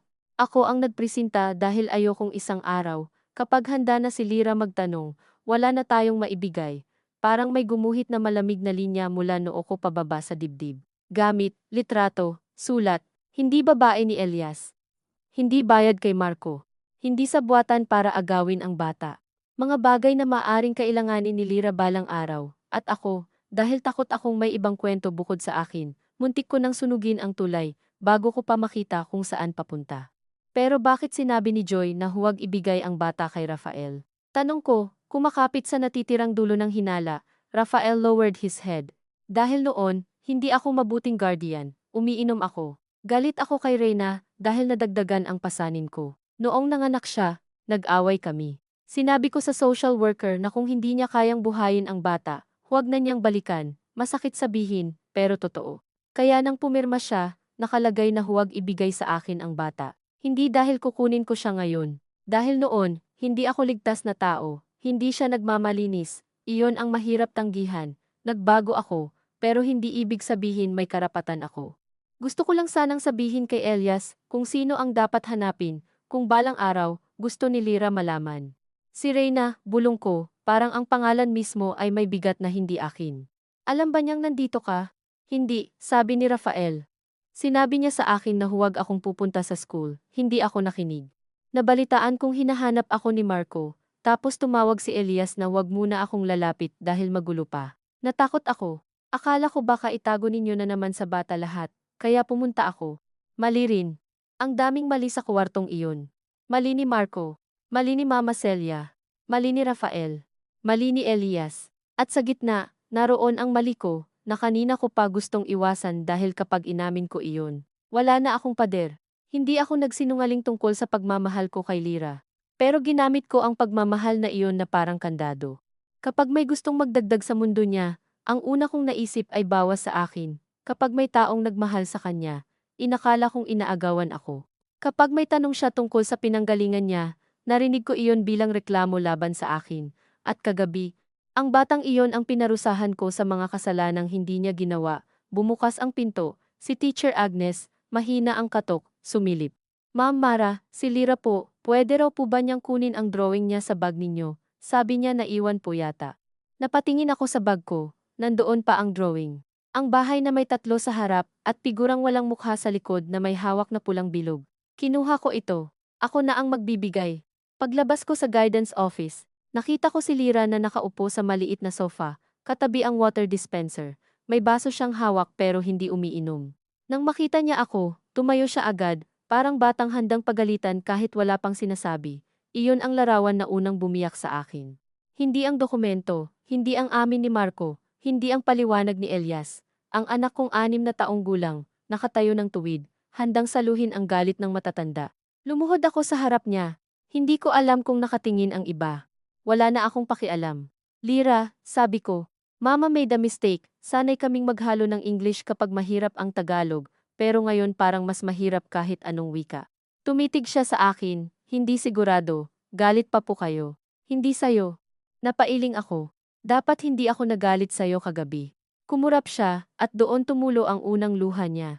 Akala ko po, ayaw niyo na kay Papa Eli. Sumakit ang lalamunan ko, galit ako kay Papa Eli dahil may hindi ako naintindihan. Pero papa ko po ba siya? Ang tanong ay maliit, pero doon ako halos mabali. Dati, akala ko simpleng tawag lang iyon na kailangan kong kontrolin. Ngayon, narinig ko ang tunay na tanong sa likod, may lugar ba ako? May aalis ba? May mawawala ba kapag may dumating? Hinawakan ko ang mga kamay niya. Kung mahal mo siya bilang papa, hindi ko dapat kinuha iyon sayo. Hindi iyon perpektong sagot. Hindi ko pa kayang ayusin lahat, pero nakita kong huminga siya ng mas malalim. Parang may tali sa dibdib niyang bahagyang lumuwag. May hinahanap po ba talaga siya para sa akin? Tanong niya. Tiningnan ko ang drawing sa kamay ko. Oo, sabi ko. Pero hindi dahil kulang ka sa akin. Hindi dahil kukunin ka ng iba. Muntik na akong mabulunan sa sariling salita dahil iyon ang kailangan ko ring paniwalaan. Dahil may mga bagay tungkol sa iyo na dapat mong malaman kapag handa ka na. Ngayon po ba? Umiling ako. Hindi lahat ngayon. Nakita kong sumilip si Elias sa pintuan. Hindi lumalapit, naghihintay. Lagi siyang naghihintay sa pahintulot ko, at ako, ilang beses ko iyong ginawang dahilan para sabihing may itinatago siyang kapalaluan. Gusto mo bang kausapin si Papa Eli? Tanong ko. Hindi siya agad sumagot. Tumingin siya sa akin, parang humihingi ng permiso hindi lang sa paglapit kay Elias, kundi sa pagmamahal sa kanya. Tumango ako. Tumakbo siya, pero huminto sa gitna, bumalik sa akin, at niyakap muna ako ng mabilis. Hindi po ako nagsisinungaling kagabi, bulong niya. Doon ako tuluyang napaluha. Alam ko, sabi ko, kahit ang totoo, ngayon ko palang pinipilit malaman. Sorry, anak. Tumakbo siya kay Elias, at nang yumakap siya sa bewang nito, hindi siya agad niyakap ni Elias pabalik. Tumingin muna siya sa akin, doon ko unang nakita kung gaano ko siya natakot gawing ama sa sariling bahay. Tumango ako. Sa kanya niyakap si Lira, mahigpit pero maingat, parang baka may masaktan pa sa pagitan namin. Bumalik ako sa PTA room na parang ibang tao na ang naglalakad sa katawan ko. Nandoon pa rin sina Marco, Mama Celia, Joy, at Rafael, lahat sila tahimik. Sa lamesa, nakalatag ang mga papel. Kinuha ko isa-isa. Birth record, piraso ng sulat, photocopy ng lumang intake form. Sa isang sulok, may pangalan ni Reyna, edad 19 noon, 19. Naalala ko ang sarili ko noong 19, nag-aayos ng buhok bago makipag-date kay Marco. Iniisip na ang pagmamahal ay sapat na proteksyon. Si Reyna, sa edad na iyon, nagsilang ng batang ibinigay niya sa ibang kamay dahil wala siyang lakas, pera, o ligtas na bahay. Ilang beses ko siyang nilikha sa isip bilang babaeng babalik para manira. Hindi ko naisip na baka siya rin ay isang babaeng may sugat na hindi niya kayang hawakan. Sa ilalim ng envelope, may maliit na litrato. Isang batang babae na halos dalaga pa lang, payat, nakaupo sa kama ng liing-in, hawak ang sanggol na balot sa puting kumot. Hindi nakangiti, hindi rin umiiyak. Nakatingin siya sa sanggol na parang sinusubukang kabisaduhin ang mukha bago ito mawala. Sa pulso ng sanggol, nandoon ang pulang pulseras. Napaupo ako. Ang pulseras na ilang taon kong ginawang tanda ng pag-aari ko, unang naging tanda pala ng pagpapaalam ng ibang babae. Bakit hindi ninyo ito ibinigay sa akin noon? Tanong ko, pero wala na ang sigaw. Pagod na ako. Si Marco ang sumagot. Natakot akong kapag nakita mo, hindi mo itutuloy ang pag-ampon. O matatanong ko ang mga bagay na ayaw mong sagutin. Tumango siya. O, si Mama Celia ay biglang nagsalita, paus. Akala ko kapag may bata na, maaayos lahat. Akala ko kung tatahimik ako tungkol sa test ni Marco, magiging pamilya pa rin kayo. Tiningnan ko siya. Hindi mo inayos. Ginawa mo akong sisidlan ng kahihiyan ninyo. Napapikit siya. Alam ko, ang dalawang salitang iyon, kung sinabi niya noon, baka nailigtas ang isang bahagi ko. Ngayon, dumating ito ng huli. Parang gamot sa sugat na peklat na. Hindi ko siya pinatawad doon. Hindi pa. Pero hindi na rin ako sumigaw. May mga sandaling ang galit, kapag nilagyan ng katotohanan, hindi nawawala agad. Nag-iiba lang ang hugis. Mula apoy, nagiging abo na mabigat dalhin. At ikaw, sabi ko kay Marco, bakit ngayon, bakit mo hinanap si Rafael ngayon? Hinimas niya ang mukha niya. Nakita ko si Elias 2 linggo na ang nakalipas, sinundan ko siya. Napatingin ako sa kanya. Sinundan. Hindi dahil may masama akong balak, nakita ko siya sa paligid ng dati nating barangay, nagtatanong tungkol kay Rafael. Nainis ako. Akala ko ginagamit niya si Lira para magmukhang mas mabuti sa akin. Mapait akong ngumiti, pareho pala tayo. Napatingin siya sa akin, at sa kauna-unahang pagkakataon, hindi ako natuwa na pareho kami ng kapangitan sa loob. Kinausap ko siya, sabi ni Marco. Doon ko nalaman na hindi niya alam ang buong kwento. Sinabi ko sa kanya ang dapat kong sinabi noon pa. Tungkol sa akin, tungkol kay Mama, tungkol kay Reyna, hiniling ko sa kanya na huwag muna sabihin sa'yo hanggang maayos namin kung paano sasabihin ng hindi ka nasisira. Ako ang nagtapos, wala siyang naisagot. Naisip ko si Elias, dala ang bigat na hindi kanya, kasama ang pulseras, ang remittance, ang paghahanap sa mga taong dapat ako ang may lakas harapin. Mali siyang naglihim, oo. Pero bigla kong nakita ang dahilan kung bakit hindi madali ang pagsasabi. Hindi dahil mahina ako, kundi dahil kilala niya ang sugat ko at natakot siyang sa pagbukas nito. Ako mismo ang masugatan ng mas malalim. Hindi iyon lubos na tama, pero hindi rin iyon traitor na ginawa ko sa isip ko. Kailangan kong kausapin si Elias, sabi ko. Walang pumigil.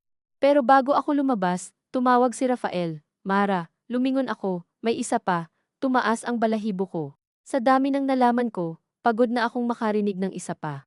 Pero hindi na ako pwedeng umatras. Ano? Mula sa lumang bag niya, naglabas siya ng maliit na brown envelope, hindi sobre ni Elias. Iba ito, mas luma, may punit sa gilid, at nakasulat sa harap sa malinis na sulat kamay.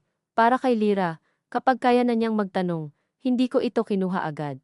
Tiningnan ko lang, dahil alam kong kapag hinawakan ko iyon, may isa na namang kwento ang papasok sa bahay namin. Galing kay Reyna, tumango siya. Ilang taon na niyang ipinapakisuyo sa akin. hindi ko dinala para ibigay sa bata ngayon. Dinala ko dahil kung sakaling mapalayas ako rito, kahit sa'yo man lang mapunta, nanginginig ang kamay ko nang kunin ko ang envelope. Manipis lang ito, pero mas mabigat pa kaysa sa lahat ng papel na hawak ko kanina. Sa loob, naramdaman ko ang parang litrato at nakatiklop na sulat. Hindi ko binuksan, hindi pa. Nabasa mo? Tanong ko. Hindi. Hindi para sa akin. Pinakatitigan ko siya.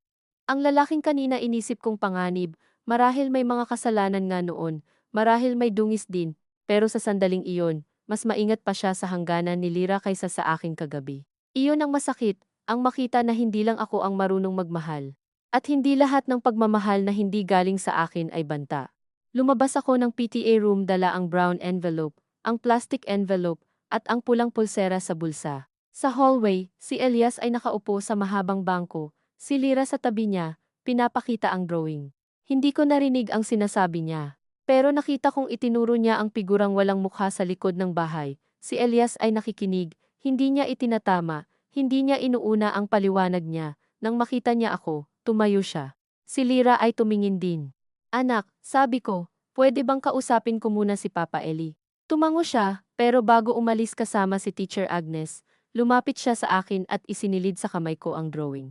Mama, pwede po bang lagyan ng mukha yung nasa likod kapag alam na natin? Hindi ko alam kung paano ako nakangiti habang umiiyak. Oo, sabi ko. Kapag alam na natin. Nang kami na lang ni Elias sa dulo ng hallway, ang ingay ng school ay bumalik, mga batang tumatakbo sa kabilang building, bell na malayo, teacher na tumatawag ng seksyon, ulan na tumutulo mula sa bubong. Ordinaryong tunog, pero para sa akin, parang mundo na nagpapatuloy kahit may gumuguho sa loob ko. Mara, sabi ni Elias, sorry. Dapat ako ang mauuna. Alam ko. Pero nang marinig ko siyang humingi ng tawad, bumalik ang ugali kong gustong kumapit sa kasalanan niya para hindi ko hawakan ang akin. Bakit hindi mo sinabi? Tanong ko, kahit nasagot na niya. Dahil duwag din ako, sabi niya. Hindi gaya ni Marco, pero duwag pa rin, natakot akong mawala ka, natakot akong isipin mong kinukuwestiyon ko ang pagiging nanay mo. Hindi ba? Hindi. Mabilis ang sagot niya, pero kinukuwestiyon ko ang takot mo, Mara, matagal na. Hindi ko lang alam paano sabihin nang hindi ka lalong lalayo. Masakit iyon dahil hindi insulto, pagod na katotohanan lang. Napatingin ako sa sahig, sa basa niyang sapatos. Sinaktan ko si Lira kagabi. Hindi niya sinabi oo.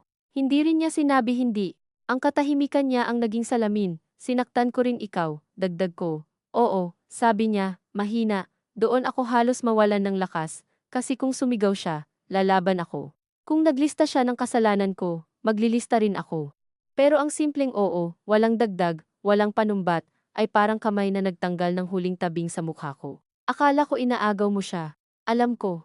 Akala ko may babae ka. Alam ko. Akala ko lahat kayo may lihim laban sa akin. Tumagal ang tingin niya sa akin. May lihim kami, pero hindi laban sa'yo. Mali pa rin, pero hindi laban sa'yo. Iyon ang unang beses na naintindihan ko ang pagkakaiba.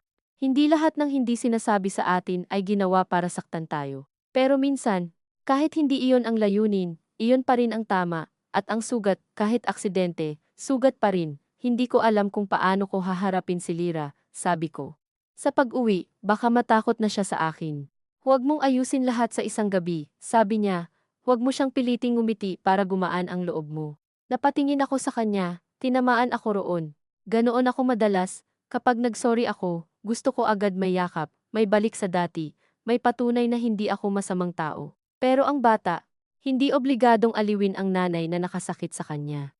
Uuwi ka ba sa bahay mamaya? Tanong ko. Hindi niya agad sinagot. Kung gusto ni Lira. At kung ako, hindi ko alam kung ano ang gusto mo, Mara. May panahon na masasaktan ako sa sagot na iyon. Ngayon, narinig ko ang pagod sa likod nito. Ilang beses ko siyang pinalapit tapos itinulak. Ilang beses kong hiniling na maging ama siya kay Lira, tapos pinagbawalan ko kapag masyado na siyang naging ama. Ilang beses kong ginamit ang salitang hindi mo siya anak kapag natatakot ako, kahit sa araw-araw siya ang naglalaban ng medyas ng bata kapag overtime ako. Gusto kong umuwi ka, sabi ko. Pero hindi dahil tapos na. Hindi pa. Gusto kong umuwi ka dahil kailangan kong matutong magsalita bago ako maghinala. Hindi iyon magandang linya, hindi iyon sapat na paumanhin. Pero totoo. Hinawakan niya ang gilid ng bangko, hindi ang kamay ko. May sulat, sabi ko, ipinakita ang brown envelope, kay Lira. Mula kay Reyna. Nagbago ang mukha niya. Binuksan mo? Hindi. Parang may maliit na respeto na dumaan sa pagitan namin. Marupok pero naroroon. Hindi ko alam kung kailan dapat. Hindi natin kailangang magdesisyon mag-isa, sabi niya. Pwede tayong humingi ng tulong sa social worker, sa counselor. Pwede nating ihanda si Lira. Pwede tayong. Matagal ko nang naririnig ang salitang iyon mula sa kanya, pero madalas ko itong binabago sa isip ko bilang pakialam niya. Ngayon, sa unang pagkakataon, naramdaman kong baka ang tayo ay hindi bitag, baka pahinga. Paglabas namin sa gate, nandoon pa rin si Marco sa may waiting shed. Si Mama Celia at Joy ay umalis na yata, o baka nasa loob pa, hindi ko na hinanap. Si Rafael ay nasa malayo, hindi lumalapit, hawak pa rin ang sombrero. Si Lira ay nasa pagitan namin ni Elias, hawak ang drawing sa isang kamay. Nang makita niya si Marco, kumapit siya sa pantalon ni Elias, hindi takot na takot, pero alangan. Si Marco ay hindi lumapit, tumayo lang siya at yumuko ng kaunti. Hi, Lira, sabi niya, hindi niya tinawag na anak. Hindi niya tinawag na pamangkin. Hindi niya ginamit ang kahit anong salitang pwedeng manggulo. Sorry kung nagulo ka ngayon. Tumingin si Lira sa akin, naghihintay kung dapat ba siyang sumagot. Nilunok ko ang dating ugali kong sagutin para sa kanya. Okay lang po, sabi niya, kahit halatang hindi okay. Si Marco ay ngumiti ng malungkot. Mag-aral ka mabuti. Tapos tumingin siya sa akin. Mara, hindi ko hihilinging patawarin mo ako. Pero kung kailangan mo ng kahit anong dokumento para maayos ang kay Lira, ibibigay ko, tumango ako. Wala pa akong kayang sabihin. May panahon na pinangarap kong makita siyang magsisi, makita si Mama Celia na mapahiya, marinig sa kanila na mali sila. Akala ko kapag dumating iyon, gagaan ako. Pero ang pagsisisi ng iba, kapag huli na, hindi pala nagbubukas agad ng langit. Minsan binibigyan ka lang nito ng bagong trabaho. Alamin kung paano mabuhay nang hindi nahawak ang lumang kasinungalingan. Sumakay kaming tatlo sa tricycle pauwi. Si Lira sa gitna, si Elias sa kanan, ako sa kaliwa. Ulan pa rin ng mahina, at sa plastic cover ng tricycle, dumadaloy ang tubig na parang maliliit na ugat. Walang nagsalita sa unang ilang minuto. Pagdating sa tapat ng bakery, biglang sabi ni Lira, amoy ensaymada. Nagkatinginan kami ni Elias. Pandesal lang iyon, gaya ng dati, pero hindi ko siya itinama. Oo, sabi ko. Amoy ensaymada. At ngumiti siya ng kaunti, hindi buo, pero sapat para malaman kong may maliit na pinto pa rin na hindi tuluyang nagsara. Pag-uwi namin, hindi agad pumasok si Elias. Tumigil siya sa may pinto, parang bisita sa sariling bahay. Si Lira ang humila sa kanya. Papa Eli, tulungan niyo po ako lagyan ng mukha yung drawing mamaya. Napatingin siya sa akin. Tumango ako. Mamaya, sabi niya sa bata, pagkatapos mong kumain, sa kusina. Nandoon pa rin ang pinaglinisan niya ng isda noong gabing pinalayas ko siya. Malinis ang lababo, pero may maliit na kaliskis na naiwan sa gilid ng tiles, kumikislap sa ilaw. Napansin ko iyon at biglang naalala ang kamay niyang naghuhugas, ang pagod niyang likod, ang paraan ng pagsara niya ng pinto, nang hindi bumabalibag, kahit may karapatan siyang masaktan. Kinuha ko ang basahan at pinunasan ang tiles. Maliit na kilos lang, halos walang saysay. Pero iyon lang ang kaya ko sa sandaling iyon. Simulan sa isang bagay na naiwan ko sa galit, habang kumakain si Lira ng kanin at pritong itlog, inilagay ko sa taas ng refrigerator ang brown envelope, hindi nakatago sa drawer, hindi rin bukas sa mesa. Isang lugar nakita ko, pero hindi maaabot ng bata. Katabi nito ang pulang pulseras, na hindi ko na ibinalik sa bag. Tiningnan ito ni Elias, pero hindi nagsalita. Hindi ko alam kung handa na ako, sabi ko. Alin? Tanong niya. Sa lahat, kay Reyna. Sa sulat. Sa paghingi ng tawad nang hindi hinihinging patawarin ako agad, umupo siya sa kabilang silya, malayo pa rin ng kaunti, walang handa sa ganyan. Sa sala, narinig naming kumakanta si Lira ng mahina habang kinakausap ang stuffed rabbit. Hindi masaya ang kanta, hindi malungkot, basta bata, sinusubukang ibalik ang normal sa paraan na kaya niya. Kinuha ko ang cellphone ko para i-message si Teacher Agnes at magpasalamat, pero may bagong mensahe mula sa numerong hindi nakasave. Ako si Reyna. Sinabi ni Tito Rafael na nasa iyo na ang sobre, hindi ako pupunta kung ayaw mo, gusto ko lang malaman kung okay siya. Hindi ko siya kukunin. Pangako, matagal kong tinitigan ang screen. Hindi ko alam kung paano nakuha ni Reyna ang number ko, baka kay Rafael, baka sa lumang record. Hindi iyon ang unang tanong na pumasok sa isip ko. Ang unang pumasok ay ang larawan niya sa LinkedIn, 19, hawak ang sanggol na may pulang pulseras. Ang pangalawa ay ang mukha ni Lira nang tanungin niya kung pwede bang lagyan ng mukha ang figurang nasa likod ng bahay. Ang pangatlo ay ang sarili kong boses kagabi. Hindi mo siya papa, napakasakit marinig sa alaala. Napatingin sa akin si Elias. Sino? Hindi ko agad na ibigay ang cellphone. Para akong nakatayo sa harap ng dalawang pinto. Sa isa, pwede kong burahin ang mensahe, itago ang sobre, sabihin sa sarili kong pinoprotektahan ko ang anak ko. Sa kabila, kailangan kong tanggapin na may pagmamahal na hindi ako ang pinagmulan, pero maaring kailanganin ni Lira para mabuo. Nanginginig ang daliri ko nang iabot ko kay Elias ang cellphone. Binasa niya, wala siyang sinabi, at sa katahimikan niyang iyon, wala nang lihim na pader. Nandoon lang kaming dalawa, sa kusina, kasama ang tunog ng kutsara ni Lira sa plato, at ang pulang pulseras sa ibabaw ng refrigerator, habang unti-unti kong nauunawaan na ang paghingi ng tawad ay hindi magsisimula kay Reyna, hindi kay Marco, hindi kay Mama Celia, kundi sa batang nasa sala na natuto ng magtanong kung may karapatan pa siyang tumawag ng papa. Kinuha ko ang drawing ni Lira mula sa mesa, tiningnan ang figurang walang mukha sa likod ng bahay, at saka ako lumapit sa sala. Anak, sabi ko, pero natigil ako nang makita kong binuksan na pala niya ang pencil case niya, at inilabas ang pulang krayola. Mama, tanong niya, inosente pero may bigat na hindi dapat dala ng bata. Kapag nilagyan po natin siya ng mukha, aalis po ba kayo? Hindi ako nakasagot agad dahil doon ko nalaman kung gaano kalalim ang ginawa kong takot sa kanya. At sa unang pagkakataon, wala na akong gustong ipagtanggol sa sarili ko kundi ang katotohanang kailangan kong ayusin ito bago pa tuluyang maniwala ang anak ko na ang pagmamahal ay laging may kapalit na pag-alis. Hindi ako nakasagot agad, kaya si Lira ang unang gumalaw. Ibinaba niya ang pulang krayola sa mesa, na para bang mababasag ito kung madiinan, pagkatapos tumingin siya sa akin. Sa mata mismo, hindi tulad ng batang nagtatanong kung pwedeng kumain ng candy bago hapunan, kundi tulad ng batang matagal nang nakikinig sa mga matatanda, at may natutuhan ng masyadong mabigat. Mama, ulit niya, kapag nilagyan po natin siya ng mukha, aalis po ba kayo? Nasa likod ko si Elias, tahimik, hawak pa rin ang cellphone na may mensahe ni Reyna. Nasa ibabaw ng refrigerator ang brown envelope, katabi ng pulang pulseras na dati kong itinago na parang ebidensya ng karapatan ko. Sa labas, may nagtitinda ng taho na sumisigaw ng paos, may tricycle na dumaan sa baha, may kapitbahay na tumawa sa kabilang bakod.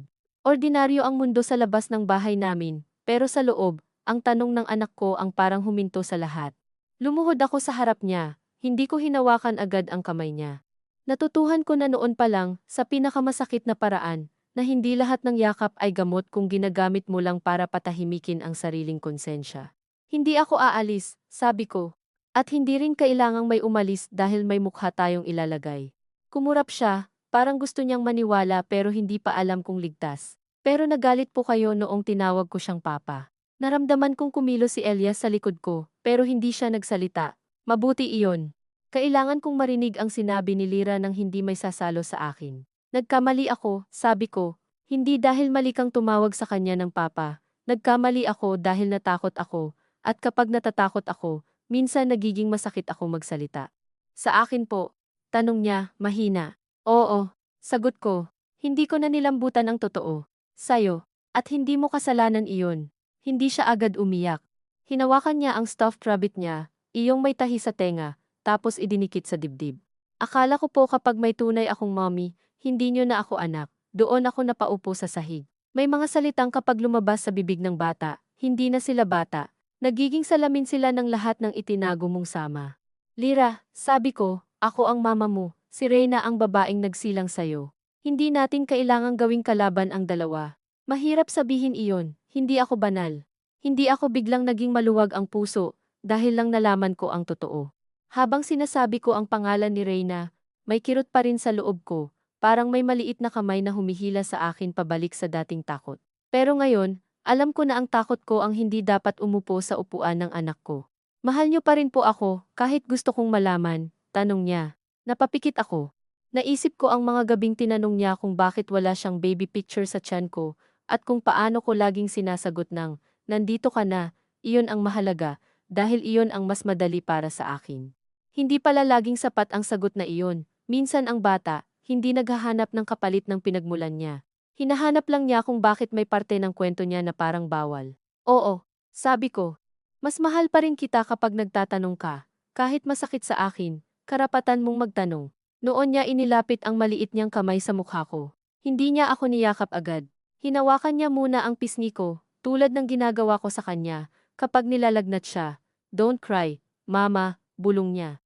At doon ko naramdaman ang lumang ugali kong gustong kumapit sa lambing niya para maabswelto. Pero pinigilan ko ang sarili ko. Hinawakan ko ang kamay niya at hinalikan ang mga daliri. Hindi mo trabaho ang patahanin ako, sabi ko. Mama ang dapat mag-alaga sa'yo. Tahimik siyang tumango, bagaman hindi ko alam kung naintindihan niya ng buo. 6 na taon pa lang siya. Pero minsan, ang mga bata, hindi kailangang maintindihan lahat para maramdaman kung nagsisimula ka ng maging totoo. Noong gabing iyon, hindi namin binuksan ang sulat ni Reyna. Hindi ko tinanggal ang pulang pulseras sa ibabaw ng refrigerator, pero hindi ko rin ito itinago. Nandoon lang ito, nakikita ng lahat, parang maliit na paalala na may mga bagay sa bahay namin na hindi na dapat ibaon sa drawer. Kumain kami ng pritong itlog at kanin, walang sabaw, walang maayos na ulam, dahil wala na akong lakas magluto. Si Elias ang naghugas ng pinggan, pero hindi niya ginawa iyon sa paraang parang martir. Tahimik lang siyang nagbanlaw, ako naman ang nagpunas ng mesa, at si Lira ay nagkulay ng drawing sa sala. Nang matapos siya, dinala niya sa amin. Ang 3 tao sa harap ng bahay ay may kulay na, ako, dilaw ang damit, si Elias, asul, siya, pula ang palda. Sa likod ng bahay, iyong figurang walang mukha ay nilagyan niya ng buhok na hanggang balikat at 2 bilog na mata, wala pang bibig. Bakit walang bibig? Tanong ni Elias, maingat. Kasi hindi ko pa po naririnig magsalita, sabi ni Lira. Nagtama ang mata namin ni Elias. Wala kaming sinabi, pero pareho naming naintindihan. Hindi namin pwedeng punan para sa kanya, ang tinig ng isang taong hindi pa niya nakikilala. Nang gabing iyon, natulog si Lira sa kwarto namin, sa gitna naming dalawa. Dati, kapag natutulog siya sa amin, ako ang mas malapit sa kanya, at kapag napapadikit siya kay Elias, may maliit na kurot sa loob ko na hindi ko inaamin. Ngayon, hinayaan kong yakapin niya ang braso ni Elias, habang ang isang paa niya ay nakapatong sa hita ko. Ganoon pala ang pamilyang hindi perpekto, hindi laging pantay, hindi laging malinaw, pero may puwang kung hindi mo sisiksikin ang takot mo sa gitna. Hindi ako nakatulog agad, nakatingin ako sa kisame, sa anino ng electric fan, at iniisip ang mensahe ni Reyna, hindi ako pupunta kung ayaw mo, gusto ko lang malaman kung okay siya. Hindi ko siya kukunin, pangako. Ilang beses kong binasa iyon sa isip ko. May bahagi sa akin na naghahanap pa rin ng butas. Bakit ngayon? Bakit kailangan pa? Paano kung pangako lang sa una? Paano kung makuha niya ang loob ni Lira? Paano kung isang araw, marinig kong mommy ang tawag sa kanya, at hindi na sa akin? Pero katabi ko ang anak kong natutulog, nakabuka ang bibig ng kaunti, may tuyong luha pa sa gilid ng mata, at doon ko naintindihan na hindi ko dapat gawing kulungan ang pagmamahal para lang hindi ako maiwan. Kinabukasan, hindi ko sinagot agad si Reyna. Sa halip, tumawag ako sa social worker na tumulong noon sa adoption ni Lira, si Ma'am Belen.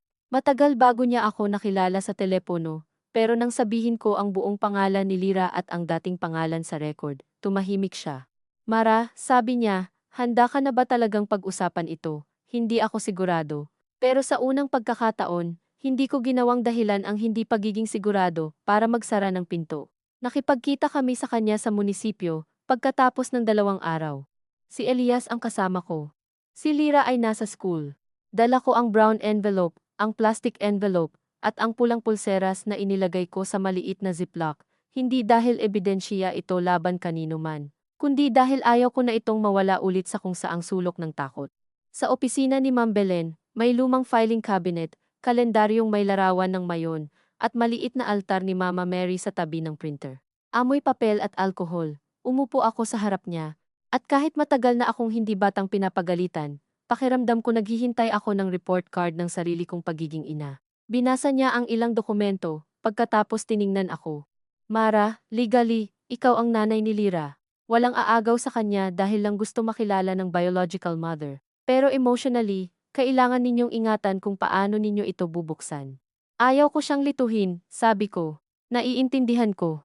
Tumingin si Ma'am Belen sa akin, ng diretsyo, hindi malupit, pero hindi rin malambot, pero minsan, mas nalilito ang bata kapag nararamdaman niyang may ipinagbabawal siyang mahalin. Hindi ako nakasagot.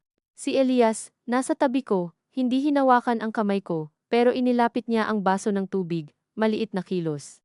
Hindi nakakapagpatawad ng lahat, pero may bigat kapag natutuhan mong tumanggap.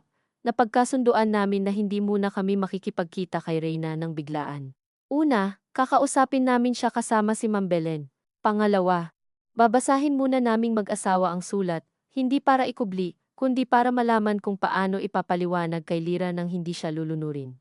Pangatlo, si Lira ang dahan-dahang hahanda, at hindi kailangang mangyari lahat dahil lamang sa guilt naming matatanda. Pag-uwi namin, binuksan namin ni Elias ang brown envelope sa kusina, habang nasa school pa si Lira, hindi dramatiko ang pagbukas. Walang malakas na musika, walang biglang kulog. May kapitbahay lang na nagbabarena sa pader at may kumukulong tubig sa takure, pero nanginginig ang kamay ko.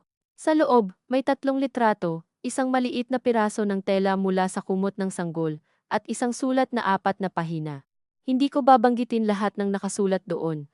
May mga pangungusap na kay Lira lang dapat mapunta kapag kaya na niya. Pero ang unang linya, iyon ang tumama sa akin. Anak, hindi kita iniwan dahil hindi kita mahal. Iniwan kita dahil sa edad kong 19. Wala akong ligtas na lugar na mapaglagyan ng pagmamahal ko sa'yo. Napahawak ako sa gilid ng mesa. Ilang taon kong kinatakutan ang babaeng ito bilang banta. Ngayon, ang unang narinig ko sa sulat niya ay hindi pang aagaw, kundi paghingi ng paumanhin sa batang hindi pa marunong magbasa ng siya'y iwan. Sa ikalawang pahina, isinulat niya na nakita niya ako noon sa munisipyo, isang beses lang, malayo, habang bitbit ko ang baby bag ni Lira.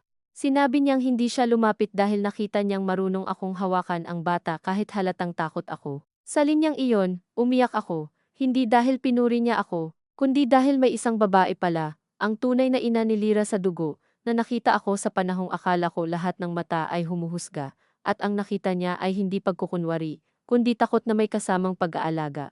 Si Elias ang nagpatuloy magbasa ng hindi ko na kaya. Sa huling pahina, isinulat ni Reyna, kung dumating ang araw na galit siya sa akin, tatanggapin ko. Kung dumating ang araw na ayaw niya akong makita, tatanggapin ko. Pero sana malaman niya na noong unang gabi niya sa mundo, kinantahan ko siya ng Bahay Kubo, dahil iyon lang ang kantang alam ko nang hindi umiiyak. Doon na ako tuluyang napaiyak, hindi malakas, pero matagal. Umupo si Elias sa tabi ko. Mara, sabi niya, hindi mo kailangang maging handa agad, umiling ako, hindi ako umiiyak dahil handa ako. Pinunasan ko ang mukha ko. Umiiyak ako dahil ang dami kong ginawang kaaway sa isip ko, para hindi ko makita na pareho lang kaming natakot. Kinagabihan, sinabi namin kay Lira na may sulat si Reyna para sa kanya, pero hindi niya kailangang basahin ngayon. Tinanong niya kung mabait ba si Reyna.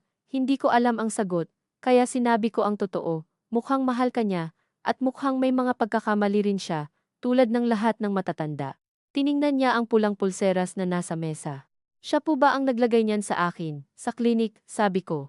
Nilagay iyan para malaman ng nurses kung sino ka. Tapos sa inyo na po ako umuwi. Tumango ako. Sa akin ka umuwi. Umiyak po ba siya? Ang tanong ay dumaan sa akin na parang manipis na kutsilyo. Dati, baka sinabi kong hindi ko alam at isinara ang usapan.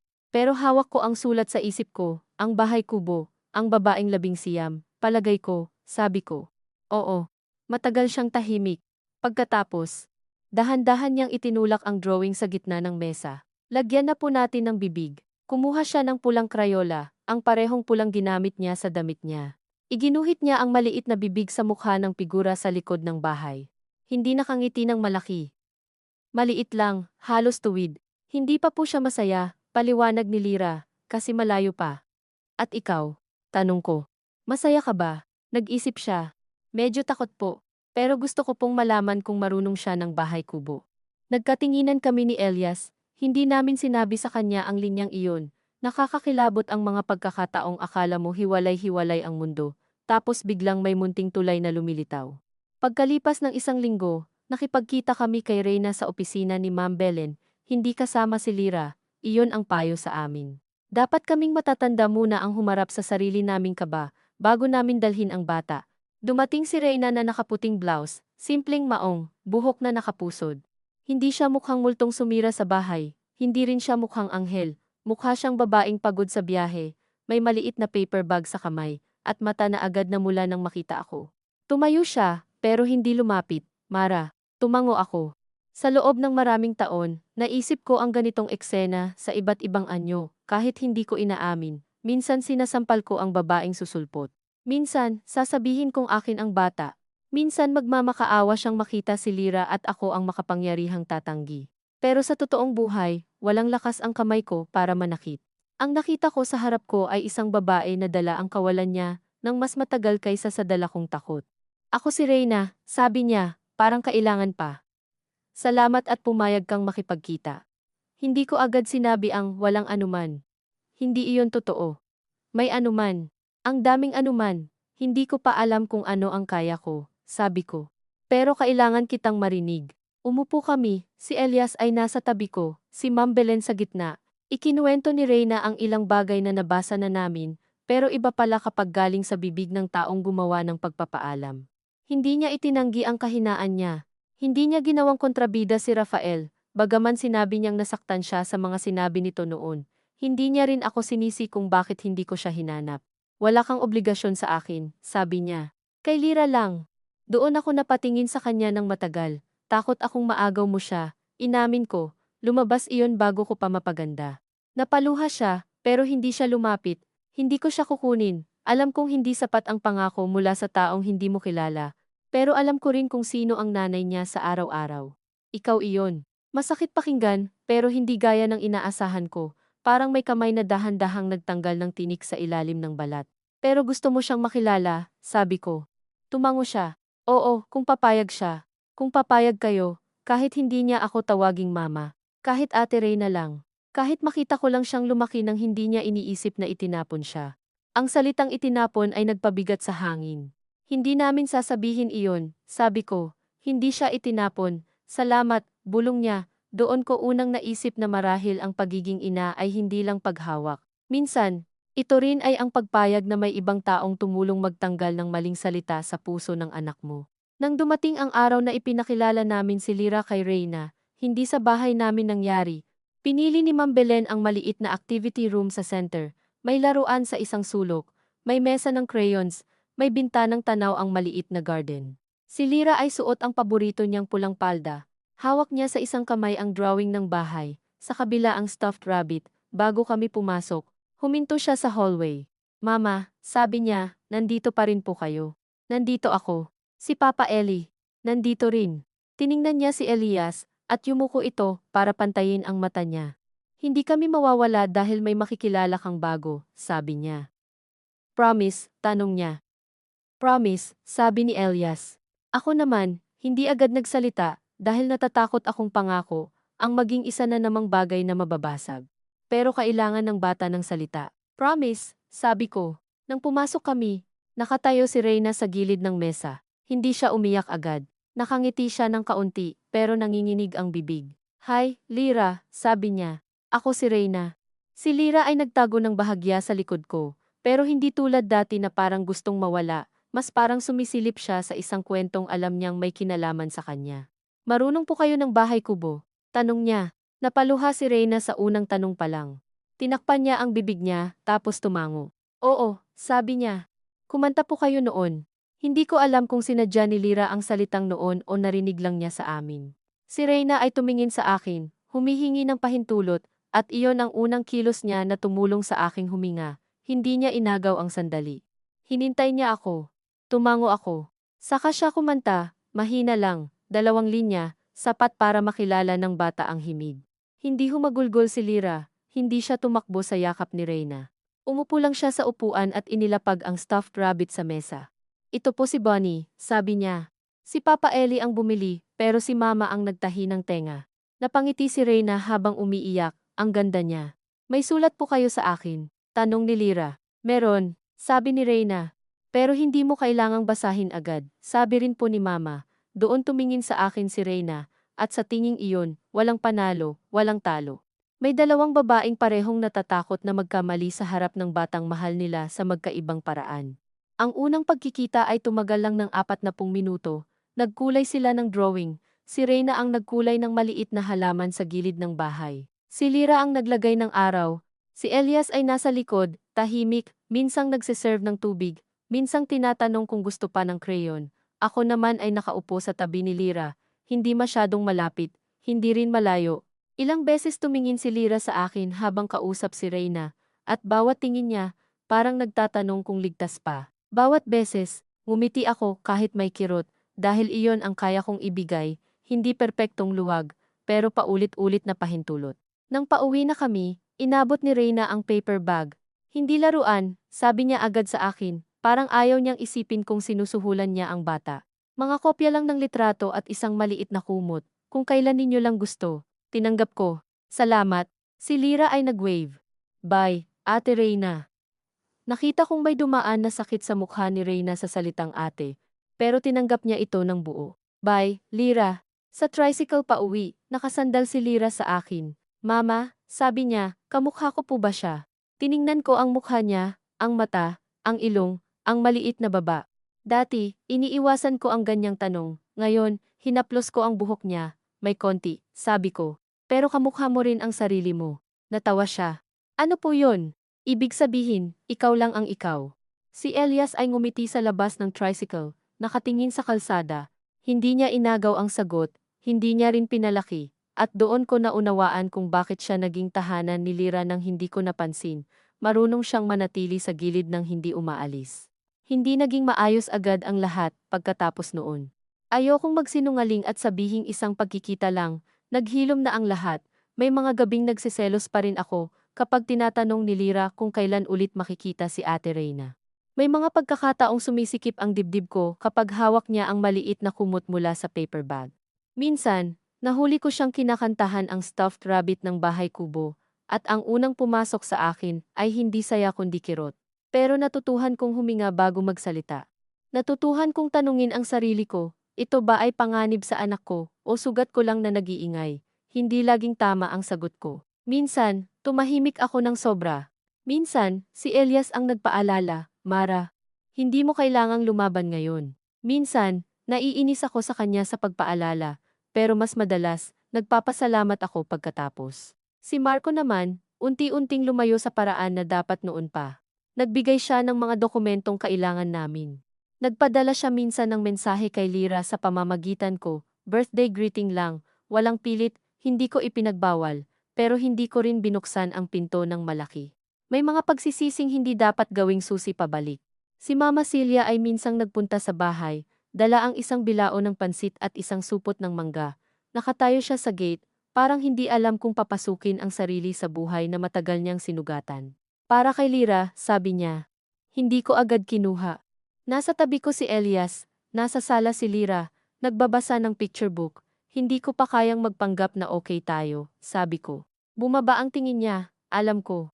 At hindi ko hahayaang marinig niya mula sayo ang kahit anong salita tungkol sa dugo, tunay, ampon, o kung ano ang dapat na pamilya. Tumango siya. Sa dating Mama Celia, iyon ang simula ng sermon. Sa babaeng nasa gate, iyon ay tinanggap na parusa. Gusto ko lang humingi ng tawad, sabi niya, hindi ngayon para mapatawad mo ako, gusto ko lang marinig mo habang buhay pa ako. Walang sakit, walang kamatayan, walang malaking pangyayaring nagtulak sa kanya. Siguro pagod lang siyang dalhin ang sariling kasinungalingan. Siguro nakita niyang pati anak niya, si Marco, winasak ng duwag na pagpapalaki niya. Hindi ko alam, hindi ko siya niyakap, hindi ko siya pinapasok noon. Pero kinuha ko ang pansit. Sasabihin ko kay Lyra galing sayo, sabi ko, umiyak siya sa gate, tahimik, at ako, habang isinasara ang pinto, hindi ako gumaan, pero hindi rin ako bumigat. Minsan iyon muna ang kapatawaran, hindi pa yakap, hindi pa pagbabalik, pero pagtigil sa pagdadala ng kutsilyo sa kamay. Pagkalipas ng ilang buwan, ginanap ang family day sa school ni Lyra. Noong una, ayaw kong pumunta dahil naalala ko ang bulletin board sa PTA room, ang pamilyang drawing na halos tumawa sa gulo namin. Pero si Lyra ang nagpumilit, kailangan po may magdala ng banig, sabi niya, at sabi ni teacher pwede raw kahit sino sa family. Sino gusto mong pumunta? Tanong ko, kahit kinabahan ako sa posibleng sagot, nagbilang siya sa daliri. Kayo po. Si Papa Eli. Tapos kung pwede, si Ate Reyna, kasi marunong siyang gumawa ng cheese pimiento sandwich. Nagtagpo ang mata namin ni Elias. May munting kirot, oo. Pero hindi na ito kutsilyo. Mas parang lumang pasa na pinindot ng hindi sinasadya. Tatanungin natin kung pwede, sabi ko, at pumayag ang school, basta malinaw kung sino ang guardian. Dumating si Reyna ng maaga, may dalang sandwich sa plastic container. Hindi siya umupo sa tabi ni Lyra agad, hinintay niyang tawagin siya ng bata. Si Elias ang naglatag ng banig, Ako ang nag-ayos ng tubig at tissue. Sa paligid, may mga pamilyang mas simple ang itsura, nanay, tatay, anak, minsan lola. May tumingin sa amin ng matagal, marahil nagtataka kung sino ang sino. Dati, ang tinging iyon sapat na para magtayo ako ng pader. Ngayon, napagod na akong magpaliwanag sa mga mata ng ibang tao. Si Lyra ay tumakbo sa sack race, natumba ng kaunti, tumayo ulit, at tumawa. Sa dulo, kumuha siya ng medal na gawa sa karton. Best effort ang nakasulat. Tumakbo siya pabalik sa amin, pawis ang noo, at ibinigay ang medal kay Elias. Papa Eli, hawak niyo muna. Pagkatapos kinuha niya ang sandwich kay Reyna. Ate Reyna, pengge po.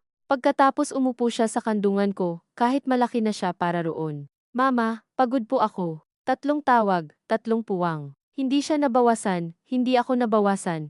Iyon ang araw na unang tunay na lumuwag ang dibdib ko. Hindi dahil nawala ang takot, kundi dahil nakita kong mali pala ang sukatan ko. Ang pagmamahal sa bata ay hindi kanina mauubos kapag dumami ang kumuha.